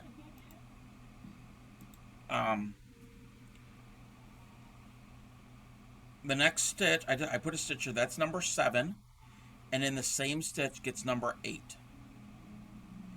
And the way I come up with it, anytime I do an increase, again, an increase are 2 stitches into 1 stitch. I say to myself, 1 and 2. Anytime I say the word and, that's telling me that there are 2 stitches in 1 stitch. That's an increase. That will be important when we go to rounds 3, 4, 5, and so on. So that was number 8. So in this next stitch gets stitch number 9 and number 10. And in this next stitch gets stitch number 11 and stitch number 12. Now, one little thing that confuses me even to this day, if I do the join method like I did before in the first round where I slip stitch into the first stitch, you're going to have this little loop here. This is known as a false stitch. If you count and your number is the number that you need, you will know not to go into this false stitch. If you just keep going around and around, you might go into this false stitch. You're going to have extra stitches, and that will cause some rippling in your piece. So keep that in mind if you're doing the join method. I'm not going to show you the spiral method. That might be a little easier, but for this part, I'm showing you the join method. Stitch count. Always remember to count your stitches. So when you think you're at the end, always go back and check. If you mark your first stitch, then you can always count back your V's. 1, 2, 3, 4, 5, 6, 7, 8, 9, 10, 11, 12. So now I know I have the right amount of stitches. So I started with 6, and this round should have 12. Using half count because you put the hook in. I was counting that as a stitch. Yeah. Always. Exactly. A stitch is, you don't really count the slip stitches to join. It's a knitting habit? Yes. I know very little about knitting. I know how to knit and purl, and that's it. In the new year, I'm going to get better at knitting. So maybe in the new year, you might be able to help me. I'm very rusty at it. I just need more practice is what it is. So that is round number 2. So at the end of round number 2, I am going to remove the stitch marker. And in our first stitch here, we're going to join. And to join is a slip stitch. So again, the slip stitch is you put the hook in, grab your yarn, bring it through the stitch, and then bring that loop through the loop that's already on your hook. And that will snug it up. The problem is, the very end, that actually forms a false stitch. You got to remember that. I'm pretty sure the purl is all you can do. Yeah. I know they're basically reverse of each other. I'm very rusty at it. Okay, so we are now on to round number 3. Now, back to that multiplication. Hey there, Krusty. Man, it still baffles me, and you're a visual learner. Yeah. Yeah, this... Hopefully the way I'm showing it will make it click. So, round 2 had 12 stitches. So round 3, we're adding an additional 6 stitches to the round. But we have to do it evenly so it'll lay flat. So 3 times 6 is 18. So at the end of the round, we want 18 stitches. Hey there, I'm still new. If you already mentioned it, but what exactly is a temperature blanket? Okay, a temperature blanket, and I still have that up.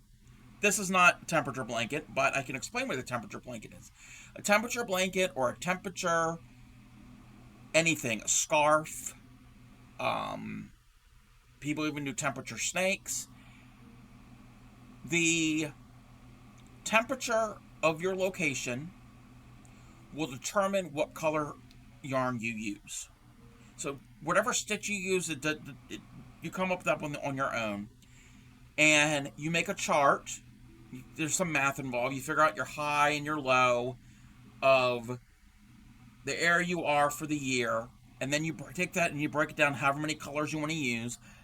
The chart I'm using, as I was doing the temperature blanket earlier, sorry about that, but I'm just doing basic colors. And I broke them down. Here I can get anywhere below freezing and above 100 degrees. So I use that as a basic range. I got my 7 colors. I divided it. So basically every 10 degrees Fahrenheit, I use Fahrenheit because I'm in the US, and then each range got a separate color. So now when I check the high temperature of my location, and then I was like, okay, if it was in the 70s, then it means I use yellow. If it was in the 60s, I use green, and so on. So the weather will determine it. So, but no, that's fine that you asked that. All right, so back to this. Let me catch up a check. So far, it's working for me. Wasn't writing your final paper. Oh, you're also doing a paper. Ooh, I'm sorry. Irina got bored doing chains when I first learned how to do crochet in the round and made a pumpkin. Yes. So if you get bored just doing chains, this would be the next step. That and also doing rows back and forth. All right, so back to round number 3. Again, we need 18 stitches because we're on round 3 and our base was 6. So 6 times 3 is 18. So to do this evenly, I'm going to chain 1 because that is going to give us the height of our single crochet. Our first stitch gets a single, and our next stitch is going to get an increase. So our first stitch gets 1, our next stitch gets stitch number 2 and number 3. And before I forget, I'm going to mark my very first stitch. So when we go around for round 3, we're working in these segments of 3 stitches. So that's how I remember what round I'm on. I'm doing 3 stitches in a segment. So now my next stitch gets 1 stitch, and the following is an increase. Stitches 2 and stitch number 3. And if I keep doing this all the way around, I'm going to do this 6 times because I've got 3 stitches in each segment. 3 times 6 is 18. So our next stitch gets 1, and the following gets stitches 2 and 3. So there's 2 and 3. The next stitch gets 1, and the following gets stitches 2 and 3. Notice how I said yes. Actually, there are some people that do the increase first. They do 2 in 1 stitch, and then the next stitch they do 1. It's fine. The math still works out. So let me turn this volume down a little. Remember how I said we need to add those 6 stitches evenly around? Well, those increases. Anytime we do and a number, that is the increase, and we're doing them evenly around. So the next stitch gets 1, and the following gets stitch number 2 and number 3. The next stitch gets 1 stitch, and the next one gets stitches 2 and 3. Okay, that is really, hopefully it's not too loud for everybody. And we get to the end of the round, we count 1, 2, 3, 4, 5, 6, 7, 8, 9, 10, 11, 12, 13, 14, 15, 16, 17, and 18. We get to the end of the round, then we can slip stitch into our first stitch, and you can also do that while the stitch marker is still in there. Slip stitch to join, and that is the end of round number 3. And we're going to go to an ad break here. So before I go any further, let's do that, and when we come back, we will pick up and we'll check any of the chat. So let's do this real quick.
Welcome back, everybody. Thank you for sitting through the ad.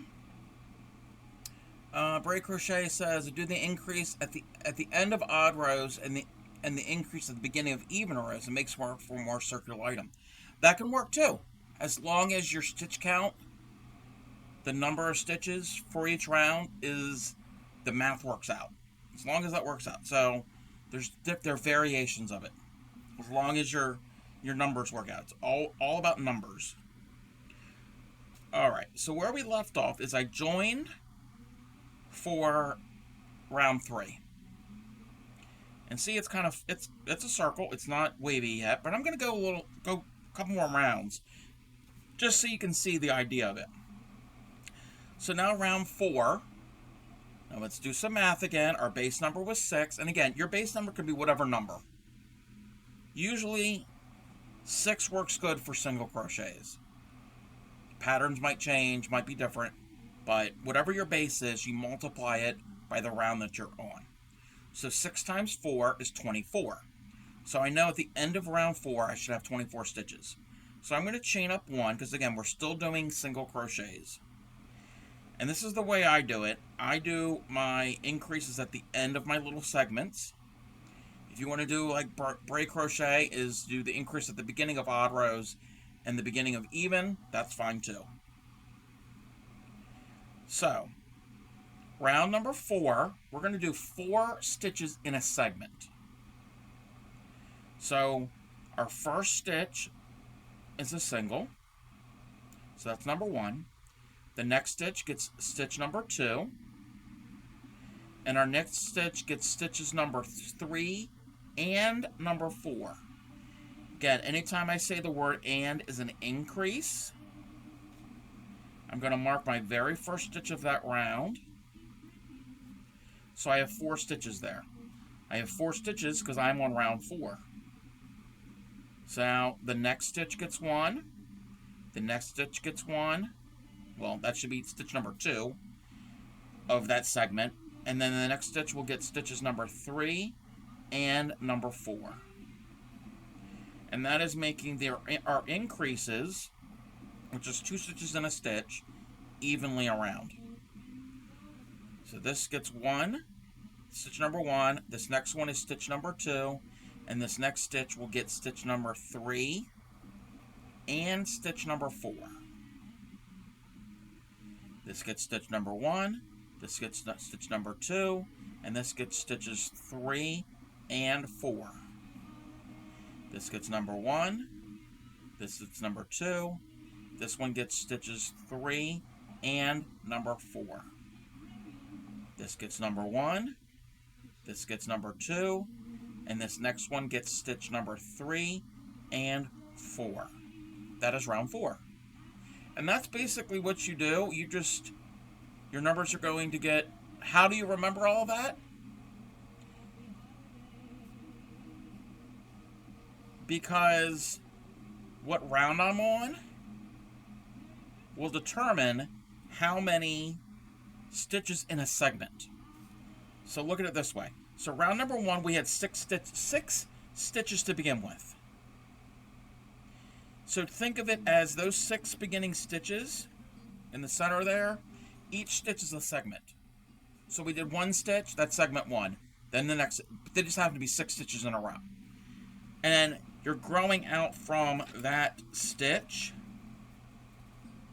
That stitch is growing out, and then in the into that stitch, got 2 stitches. And then you keep growing and growing. So the way I remember it is,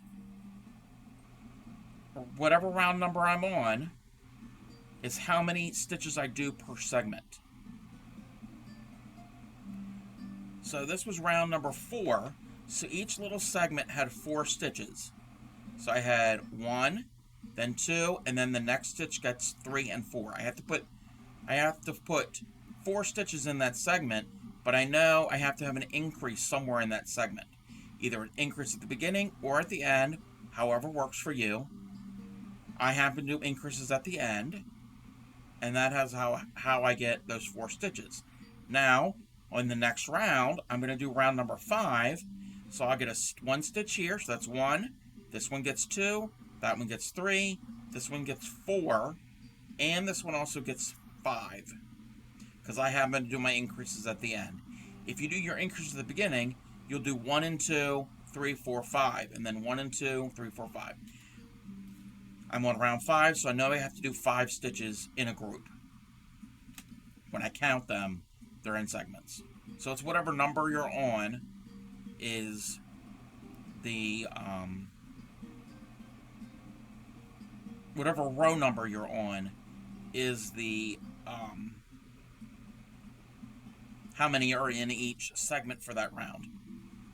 Now, yes, mine is looking a little hexagon-like, and maybe Bray's suggestion of doing increases at the beginning of odd rows and increases at the beginning of even rows might work. I haven't tried that. Also, what I have noticed that when I get about this many rounds done, I've already chained up one for my round. Now is the time I flip over and I pull my tail for the magic ring. The only reason the magic ring is used, well, not the only, one of the main reasons is so you don't have a hole in the center like we have here. If you pull, you hold onto your work and you pull your tail for your magic circle in the middle, and you pull real tight, you have a closed up ring. So that is one of the main reasons you have that. Sometimes that will help round this out. Blocking also helps get things in a circle. I need to actually do Bray's suggestion of actually, I'm going to do that right now. I'm going to try something.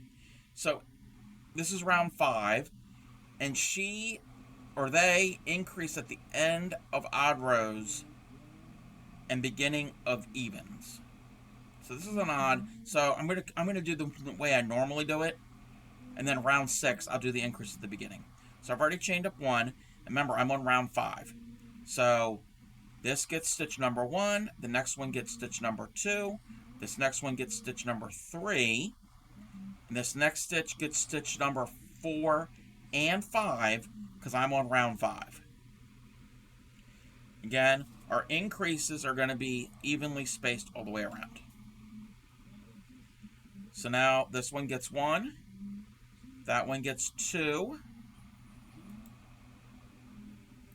This next one will get the third one. And this next will get 4 and 5.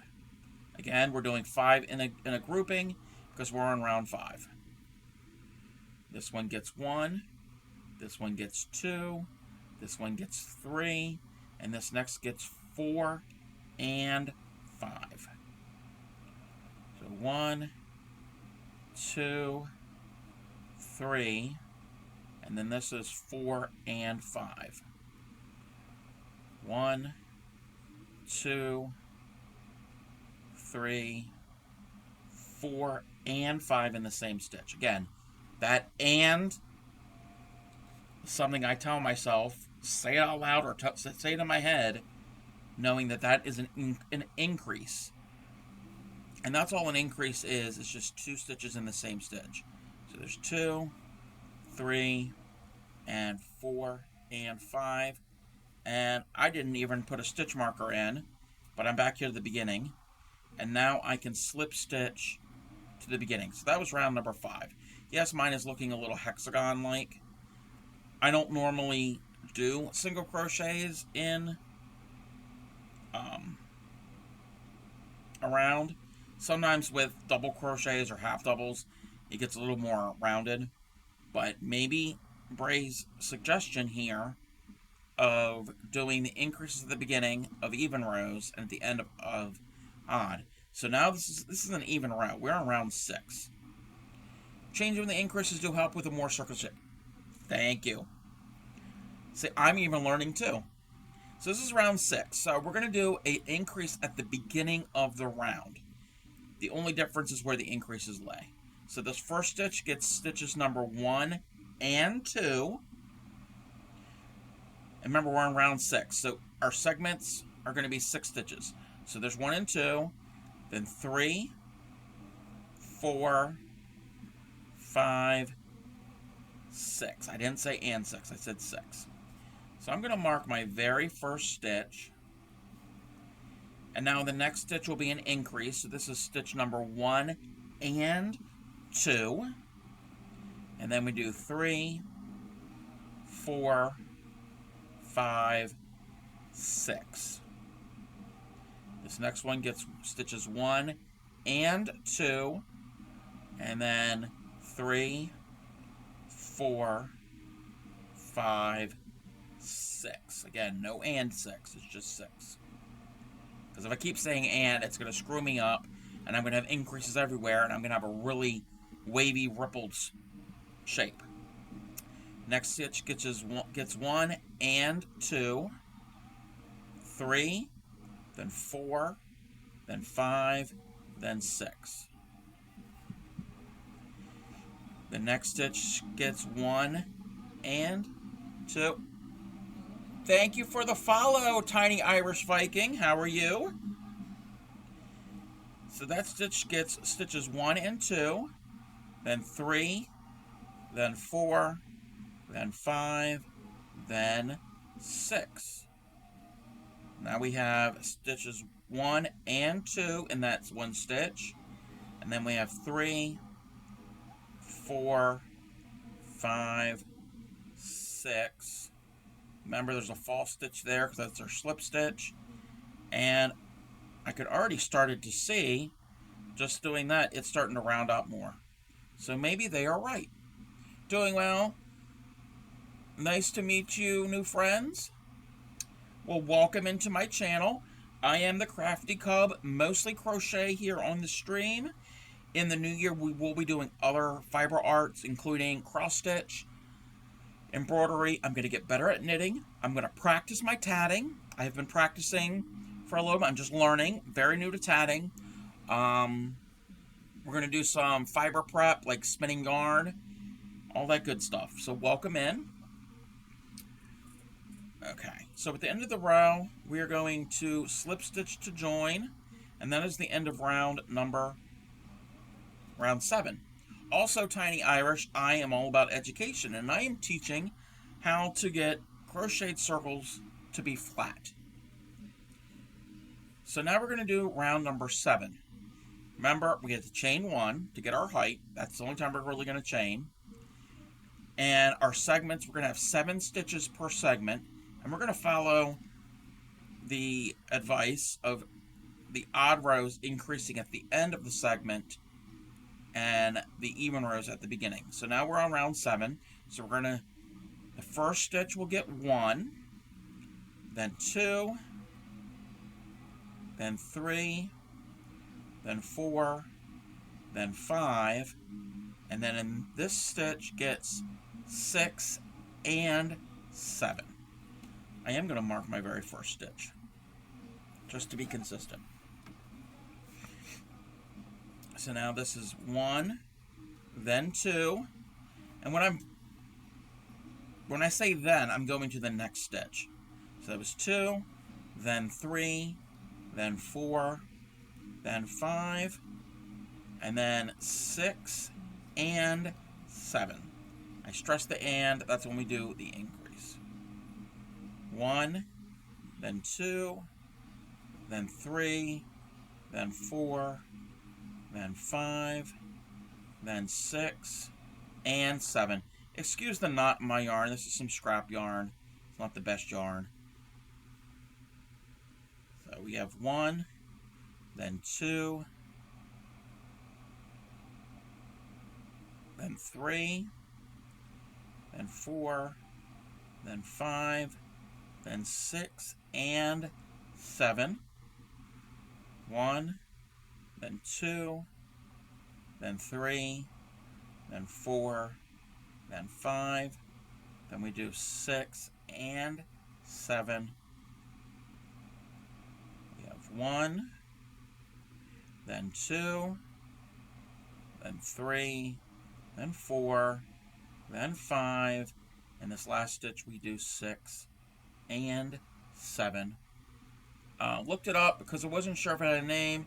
You can search using staggering increase. Thank you for that. So I'm going to slip stitch to join. I'm just going to pull my loop out. It will curl a little bit when you're working with it, but you can always flatten it out. That's with any crochet. And we've got a flat piece, and it is starting to be more circular. So I might end up using that technique of the staggering increase. And I think that will actually come in helpful if you're doing singles like these are. if you're doing half doubles and doubles, the height of it, of the stitch, might help ease it a little better, and it won't be as, it'll be a lot more circular in my experience.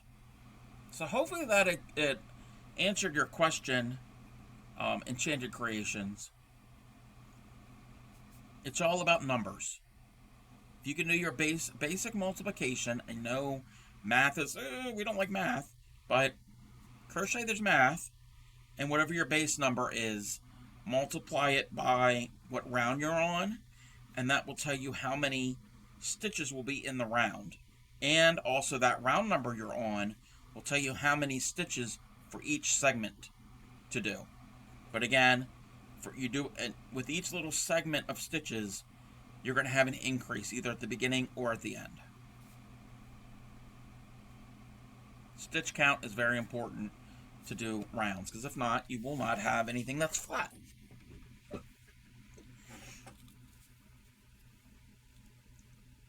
So, I'm always willing to do what I just did there to show an example of something and to teach you. And with all of that, I'm just going to frog it out.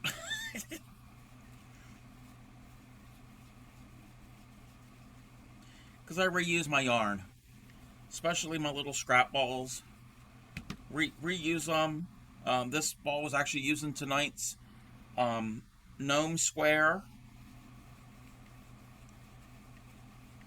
I'm all about using up scraps where I can. Okay. And that's the beauty about crochet. It's a beautiful thing is you can always reuse the yarn. I always say this, I haven't said it in a while, but I always say this, crochet is not permanent. You make something, this temperature blanket, I'm not going to do it, but this temperature blanket I'm working on, years down the road, if I don't like it, I can frog the entire thing and reuse that yarn to make something else. It's just yarn, it's not permanent, you can always rip it out. Even after a piece is finished, you can always go back and frog it out.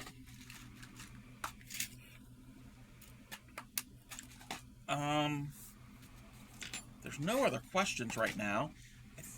Actually, I need to make another. Bear with me, everybody.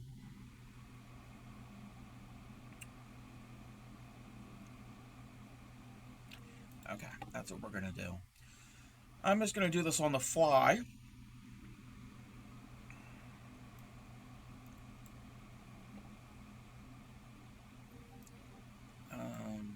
Yeah, we'll change this.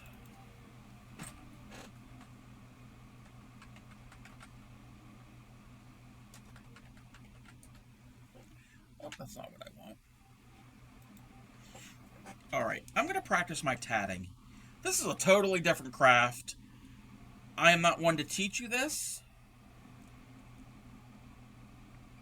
This is related to crochet. It's also related to macrame.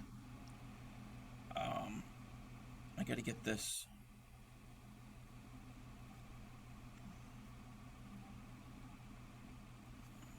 Bear with me. Got to make that loop bigger. This is a art form that is basically knots, and it's making lace. And actually, before I get into this, the person that has inspired me to tat is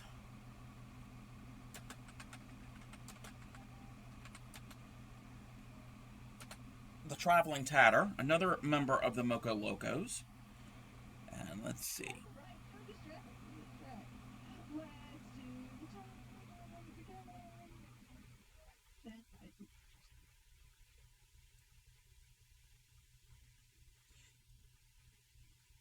Practicing.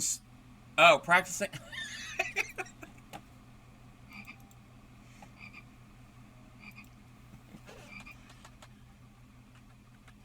Wait, how do you spell practicing? Is that bad? Wait, yeah, is that how you spell that? Wait, how? Seriously?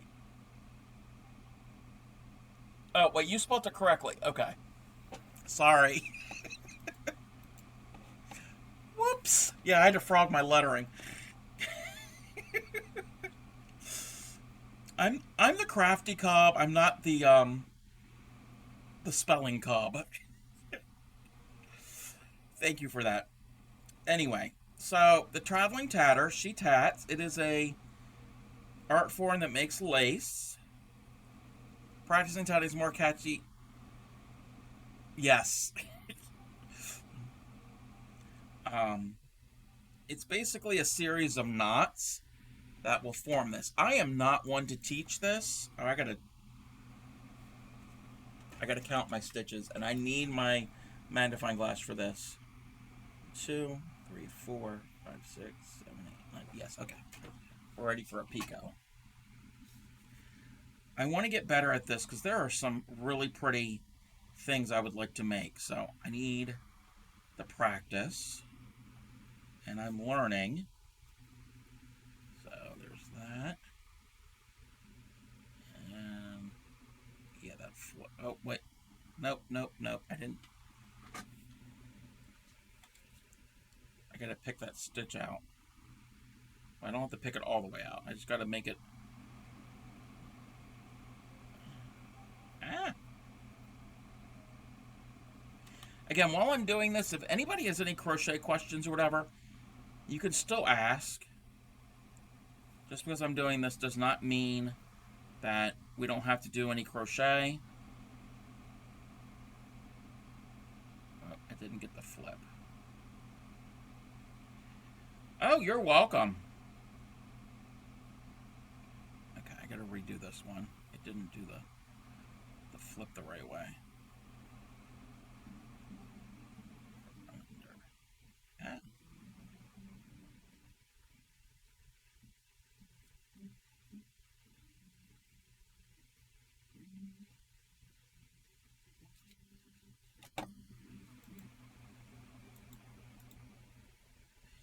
All right. There, we got the flip. We got the flip. Okay, so that's one. And let me tighten up that. Okay, I'm just practicing. What are some of the projects you're looking forward to doing with tatting? Um, Top of my head, not. I don't have a specific thing. I just want to get better at it and like make an actual pattern. I did use a pattern from the Handy Hands website, and it's this little piece here. It's supposed to be an earring. I got to get better with making the top loop and the bottom loop closer to each other. Um, I don't know exactly what I would want to end up doing with tatting. Maybe some edgings or whatever to put on like an actual handkerchief. Maybe a doily. Yeah, a doily, because we do doilies here on the stream. I need to have a little bit longer. So.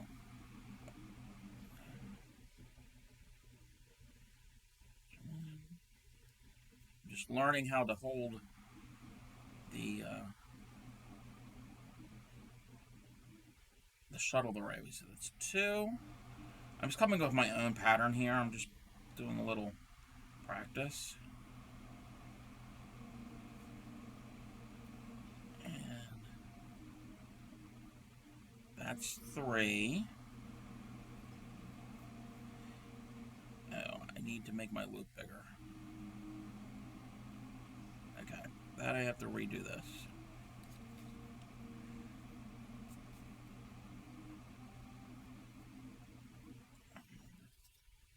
Okay, I have 3 there.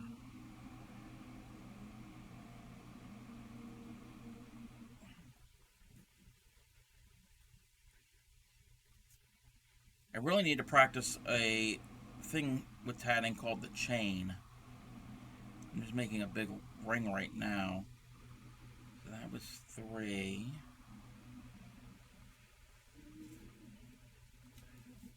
got that all tangled.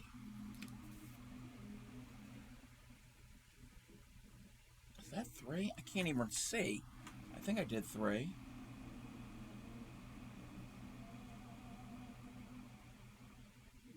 Yes, I did 3. Okay. My goal is to do 10 and then a pico.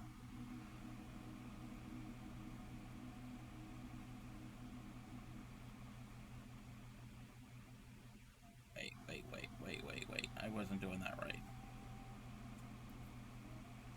Under both and through. Okay, yes.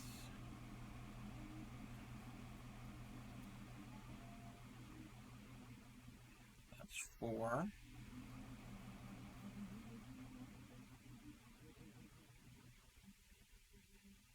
And that's 5. This is probably going to look like a mess. My loop is too small. I don't want it too big.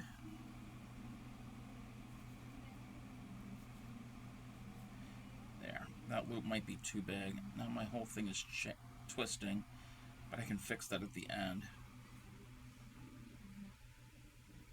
I'm just making a big ring.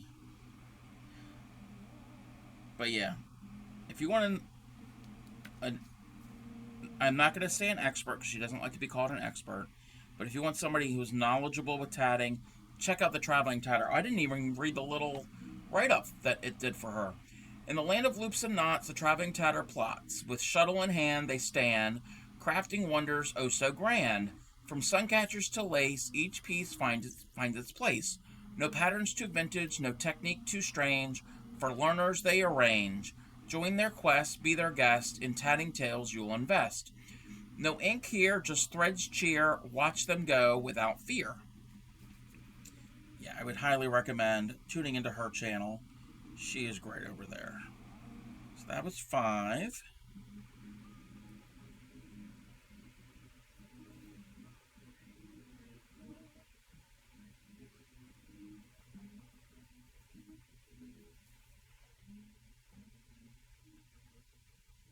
And that's 6.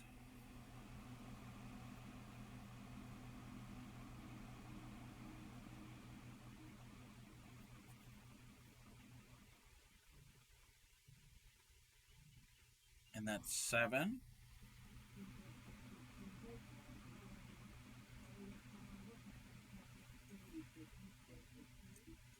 And that's 8. It's a magical write-up. Yes, I love Frosty Tools. It's an app it's an AI thing that just writes up a little, a bio, not a bio, like a little write-up. Um, I have it on the Dr. Seuss. They've got other different styles. That was 8.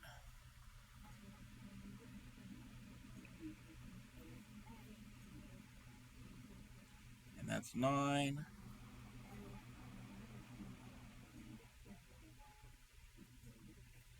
And that's 10. I'm doing it. I'm doing the thing. So there's 1, 2, 3 picos.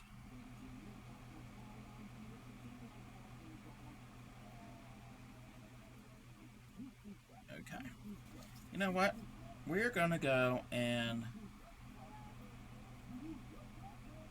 I'm going to close this ring.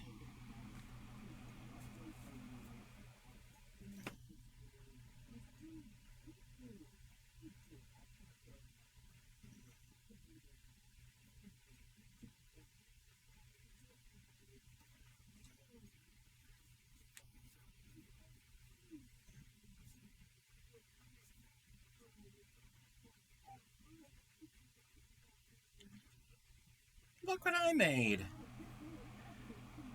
I can't really zoom in anymore. Ah, move my tails. I made a tatted ring. The picos look even too. I'm proud of myself. This is an achievement. Thank you. And I just learned how to do this last week. I mean, I knew about tatting for years, for many, many, many years, but didn't really know how it was all done. It just was a mystery. Again, I have had the tatting shuttle for a very long time, and I never got around to learning it. And now was the time. Okay. Now I'm going to do something called the chain. And the chain is like this, but we do it around the thing. And this is going to be the part where it probably messes me up. Amen. Alright.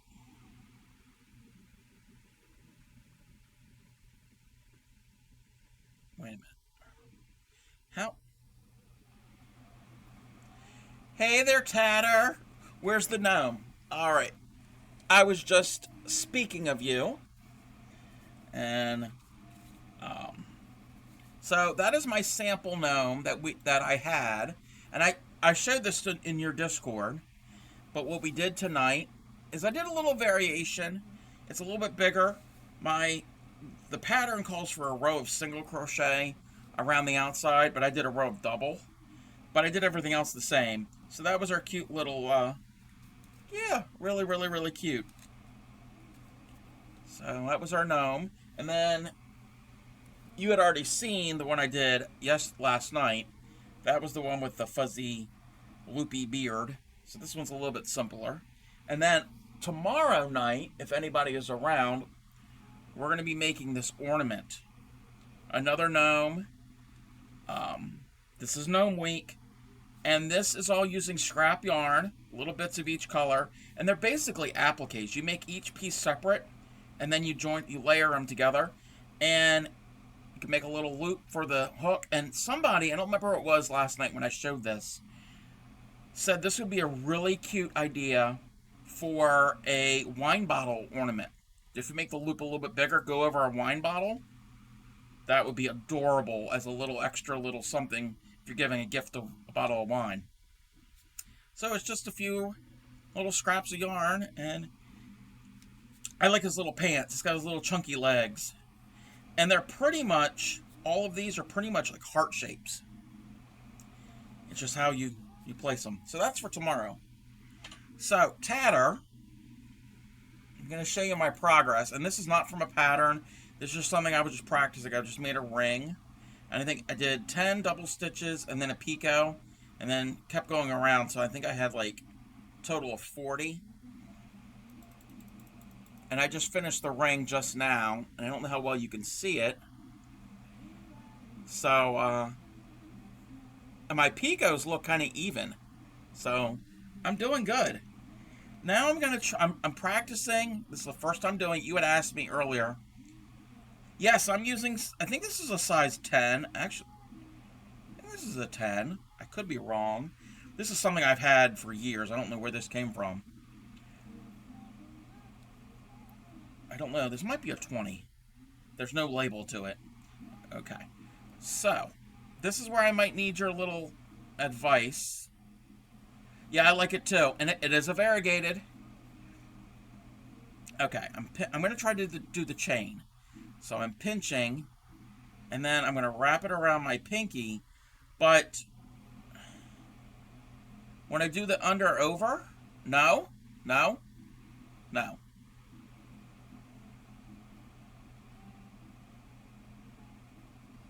It won't work.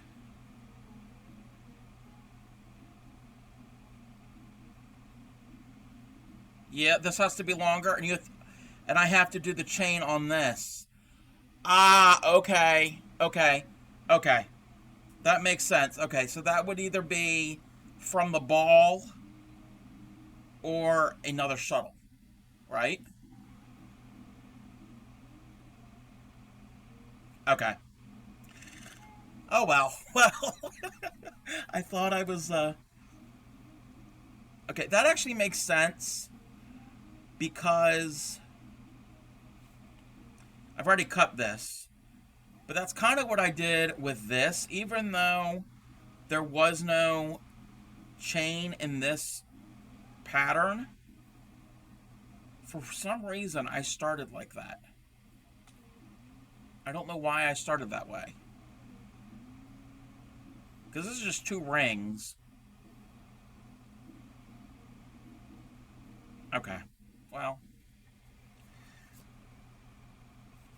I'm glad you were here to help me with that. I'll just make more rings. You can cut off the ring you just did and pull some thread off the shuttle to do again. Yeah. I think what I'm going to do is I'm just going to use all of this as practice. I'm just going to practice my rings again. And what I really need to do is like this, my little sample here that I did. I need to get the 2 elements closer to each other. There's too much of a space. That first half of stitch needs to be a little tighter to the first element. Oh, I meant to tell you earlier, I was on YouTube the other night, and just curious, I looked up needle tatting, and I'm like, oh, that actually makes sense. So I'm still going to learn how to shuttle tat. I'm going to get better with shuttle tatting, and I think in the future, I'm going to try to get some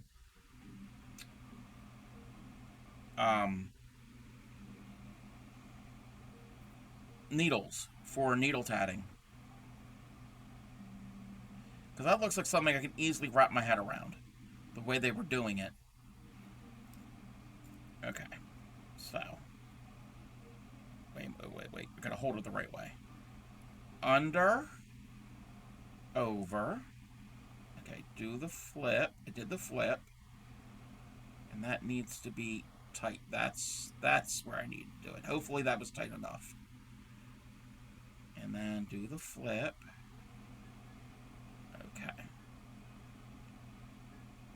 Okay, I think I'm getting it. Needle tatting is another way to do it. It's newer. I think 50 to 60 years old. Yeah. I mean, I still want to learn shuttle tatting, so I still want to get better with this. Oops. So that was one that we did, and then that was 2. Many people who have trouble getting the flip go to needle tatting first and come back to the shuttle. But I've got the flip. Yeah. Can't hurt to learn more. Yeah, I've got the flip. The flip is like, I had no problem with the flip. And those of you who don't know what the flip is, it's basically getting the to transfer the knot from this thread to the shuttle thread. Never did, no judgment. Just got some shuttles first. That's like, yeah. And I told you, I've had this shuttle for years, and I wanted to learn, but I never learned. Okay. So, we got the flip, so that's that. And that's that. So that's 4 stitches, I think. I have to use my magnifying glass. No, that was only 3 stitches. Okay. Let me pull this up. That was 3 stitches. I want to do 10. Try a little of everything. You discover your niche. Exactly. So there's that. KB Fibers Needle Tats. Not sure if you follow. Yes, I follow her. I've been in her stream a bunch of times. She's a multi-crafter who shows her crow tats and shuttle tats and knits and all kinds of things. Yeah, I want to look into crow tatting. I don't even know what that would look like or what tools you would use. So that's 4. But thank you, Tatter, for telling me, or not telling me, suggesting how I should hold the shuttle. Oh, you can't even see what I'm doing. Of holding it like this. So that's 4.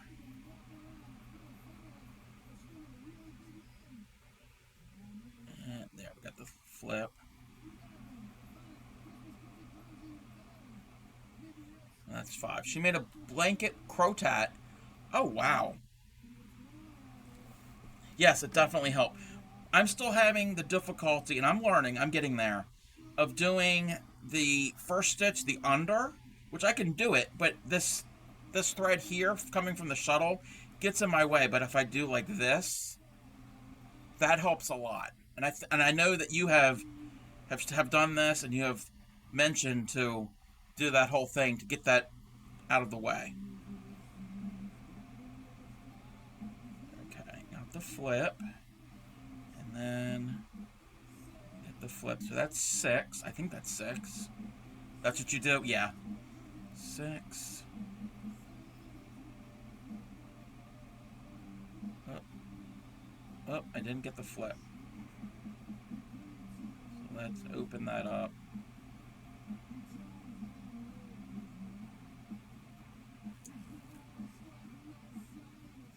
There, we got the flip. And that is 7. I'm doing it. I'm doing the thing.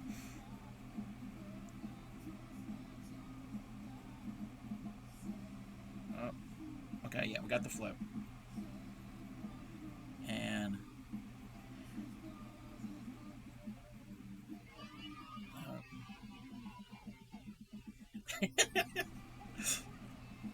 okay, that's number 8. I gotta make my loop a little bit bigger because my not having a lot of room.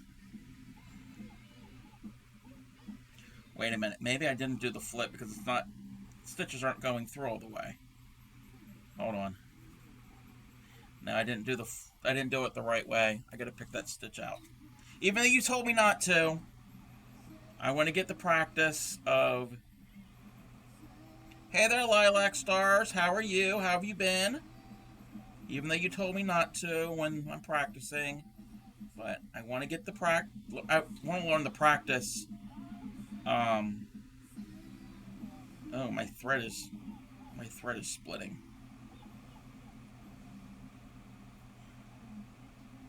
Okay, I got it. It worked. It was that last one didn't have the flips. I think that was 8. Okay. You're doing pretty good? I'm doing good too. Oh, I think. Oh, yeah. I have to start over. Because my thread just broke. Part of my thread broke. You do you. That didn't take long. I just don't want to see people waste a lot of time for all. Yeah. Yeah. What happened was the thread broke, so I clipped it. But that's going to go in my practice. I'm going to save all my little practice pieces. And I got 4 of them. That was my first tatting with the heavier cord. And I was like, yeah, you know what? I got it down pat. Got the idea, not down pat. Got an idea. Got the idea of it. I'm done with all of that. And then I worked on these little pieces. Oh, you can't even see. So those are my little beginner pieces. I'm really proud of this ring that I just made. Working on Christmas presents. You got 8 more to go. Yay! Okay. So, trying to think. I know what I need to do. I know what I gotta do. Let me get...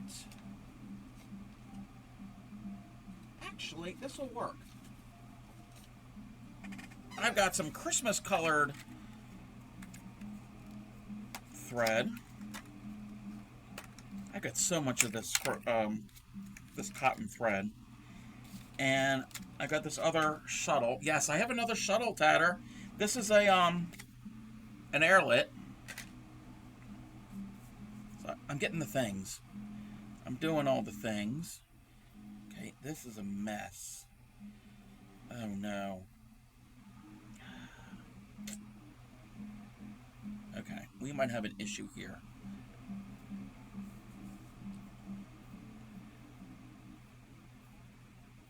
No, I think we're good. I think it's just got a little bit of an issue. So what I'm going to attempt to do is I'm going to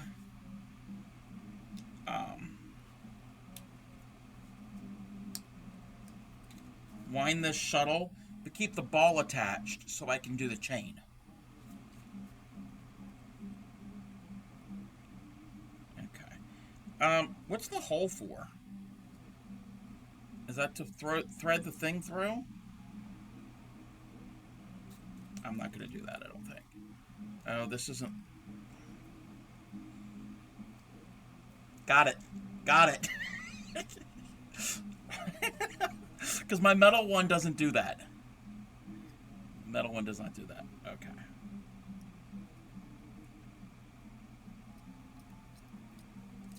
Ah.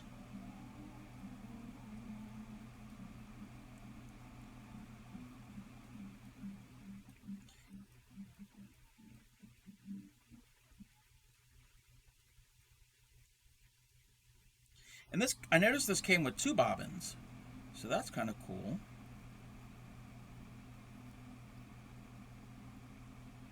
Told somebody that once, and they were stunned. They've been doing it by hand. Well, no, I knew some of them fit on the shuttle because I've seen you wind it on the shuttle. So 2 is just the beginning. Yeah, yeah. I'm probably gonna have a whole bunch of them. I'm I'm foreseeing that.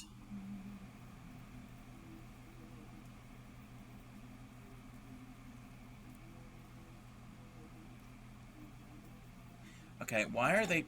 Yeah, we don't need that. That song was on an album that had some Christmas songs, but that was not a Christmas song. That was our former state song. Oh no, we got a knot.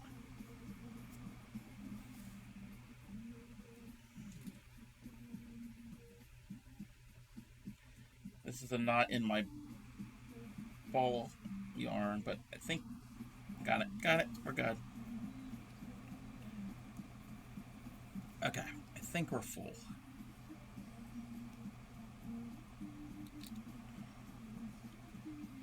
Oh, wait a minute.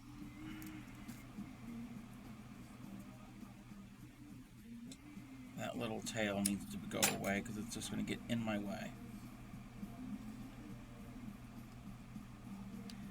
All right.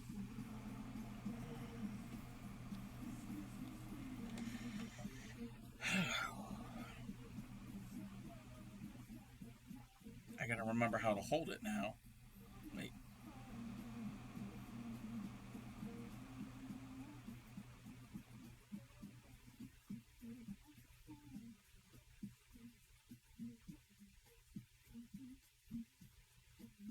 Okay, I got it. I think I got it. There. Yeah, we got it. Oh, yeah, that has a click. My metal one doesn't click. This clicks. Alrighty. So I'm gonna go.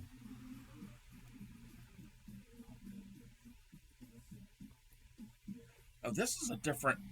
This thread feels different. Like, I can feel it. Yeah, I can't. Yeah, I can. Every now and then I will hear yours click.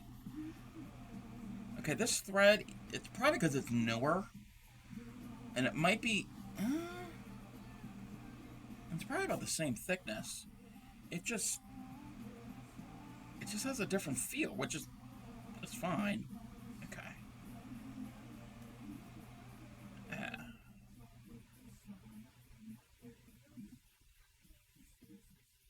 Hope you can see what I'm doing. Okay, got the flips. So 2. Okay.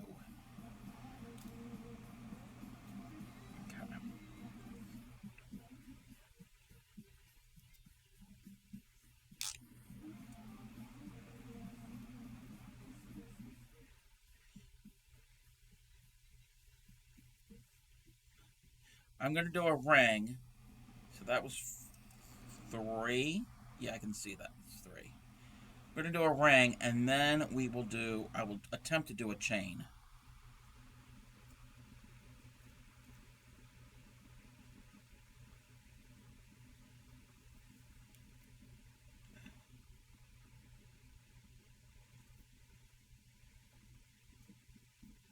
Yep, we're good. That was 4.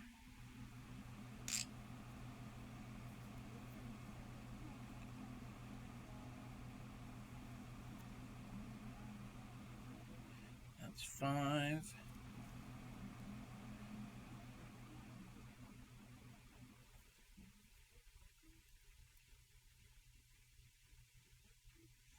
That's 6.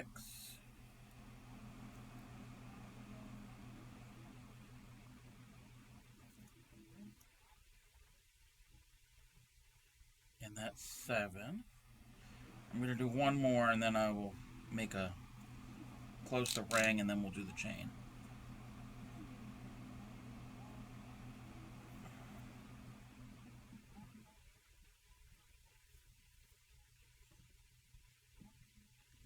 I'm doing it! Okay. Yeah, that, like, works a lot better to form the ring. I know it's a very small ring, but that's fine.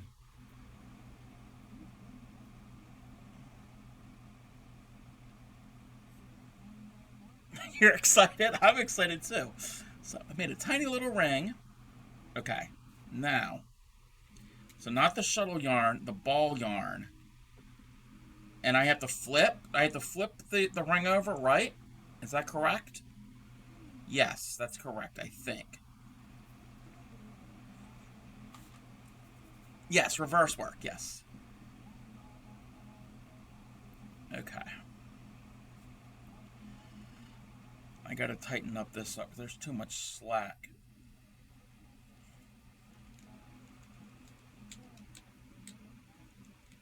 Okay.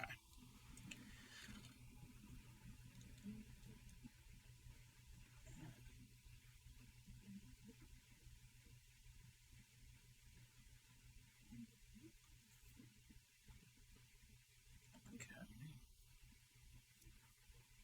Ah! It got all messed up. Ah!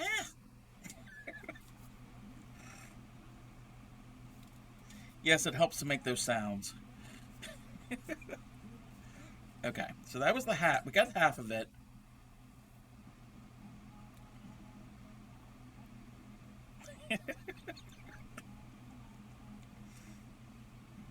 Okay, so that was the first half.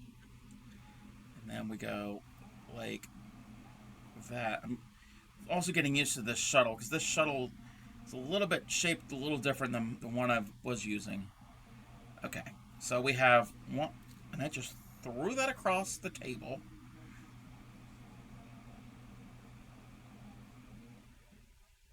Okay, we've got one double stitch.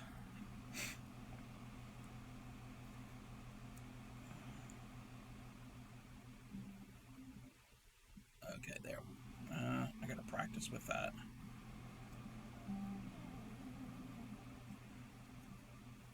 And then there. Problem is, when I'm making the stitch, it pops over my middle finger and down there, but that's just something I'm gonna have to practice and get better at. So that was 2.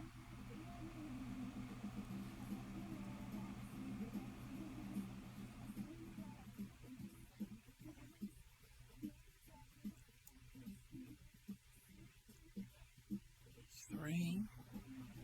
I'm doing it. I'm doing the thing. So that was 3.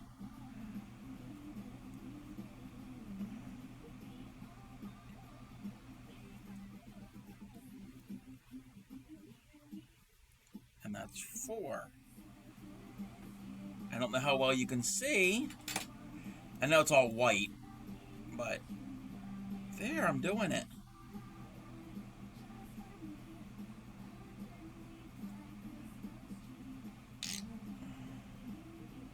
So that was actually, I pulled up way too much. So that was.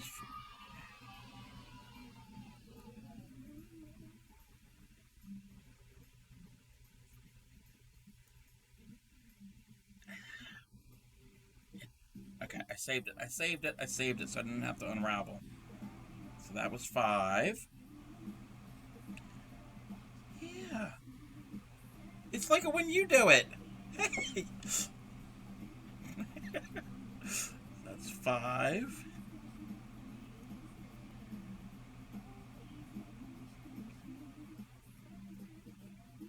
Again, I don't know what I'm doing. I'm just practicing.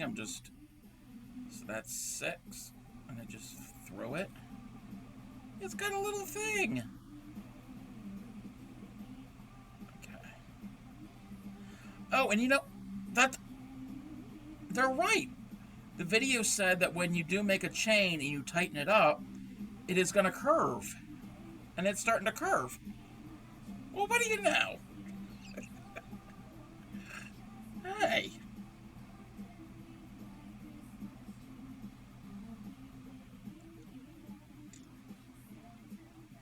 Alrighty. Now, I didn't do any picos on the ring, so I can't really join it. But okay, I'm learning. I'm learning. So I think that's enough practice for tonight. Oh, it wants me to go to an ad. We're not going to go to an ad. I think we're going to raid out here soon. I don't even know who was on. I haven't been paying attention. But that was fun. Yeah, I'm going to have to practice a whole lot more. Let me move the light out of my way. Okay. Let's move all of my little pieces away. I'm definitely going back to practicing that in the next couple days. Alrighty, let's see. So before we raid out, I'm going to do the usual things. I'm very hungry right now. I don't even know what I'm going to eat. Yes, I made a chain. I'll keep working on it. And I'll see what I can come up with, and then maybe I can find a pattern. I think I'm going to go back to the Handy Hand site and find a beginner pattern to actually do some things. Because I know how to do a picot, I know how to do the ring, I know the chain, and I understand how to do the join. I've never done it. I'll have to practice some joins first. Alright, so I have a YouTube channel. I've got a year's worth of videos over there. You can watch all my previous streams. Actually, every single stream I've ever done is over there on the YouTube channel. Also, I have a Discord, everybody. Check out the Discord, share your work, share your progress, interact with other members over there. We try to support each other. I also have a channel of recipes. I have a channel of patterns, of any type of pattern. Tatting patterns would be a great thing to put over there if you have any links to any of that. Crochet, knitting. It doesn't have to be fiber arts. It could be anything, whatever. Whatever your jam is, whatever your hobby, whatever your interest. I also have a merch store, and I have not mentioned the merch store tonight, but I have some t-shirts, I have some sweatshirts, we have bags, we have accessory pouches, we've got 32-ounce water bottles with a couple different patterns and logos on it. If you are a proud dirty hooker like I am and want to show off that pride, or also makes a good holiday gift, pick yourself up some merch. It's a good way to support the channel instead of just throwing money at me on Twitch.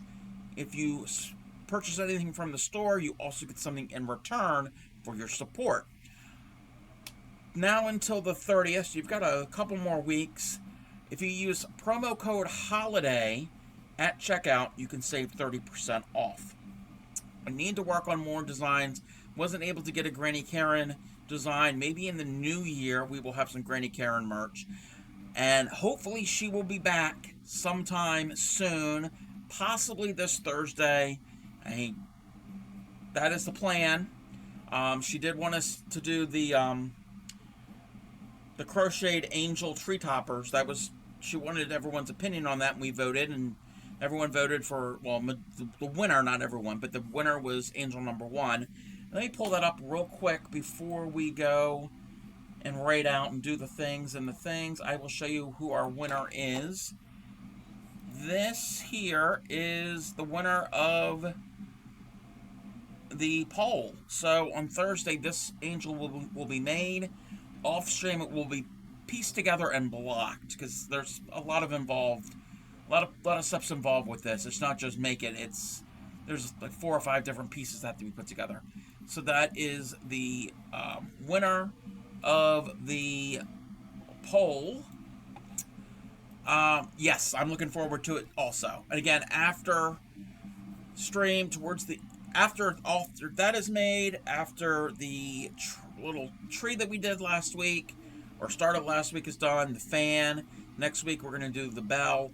After they're all done, I'm going to have one big day where I'm just going to starch and block everything, because there's a lot that has to be done. It's just not just pinning it out and sprinting with water. It's a lot of forming things that are three-dimensional. Alright, so everybody not join. That is, I was like, why isn't Nightbot working? That is the raid call for followers. If you are a follower of the Crafty Cub, copy that raid call. And I'm going to get the raid call for subscribers. That is the sub raid call. Copy those, and I don't even know who we're going to raid yet. Let's see who is on at the moment. What are they working on? I was going to raid them last night, but they were playing a game. I know who we're going to raid. We are going to go raid. I'm going to turn my music off.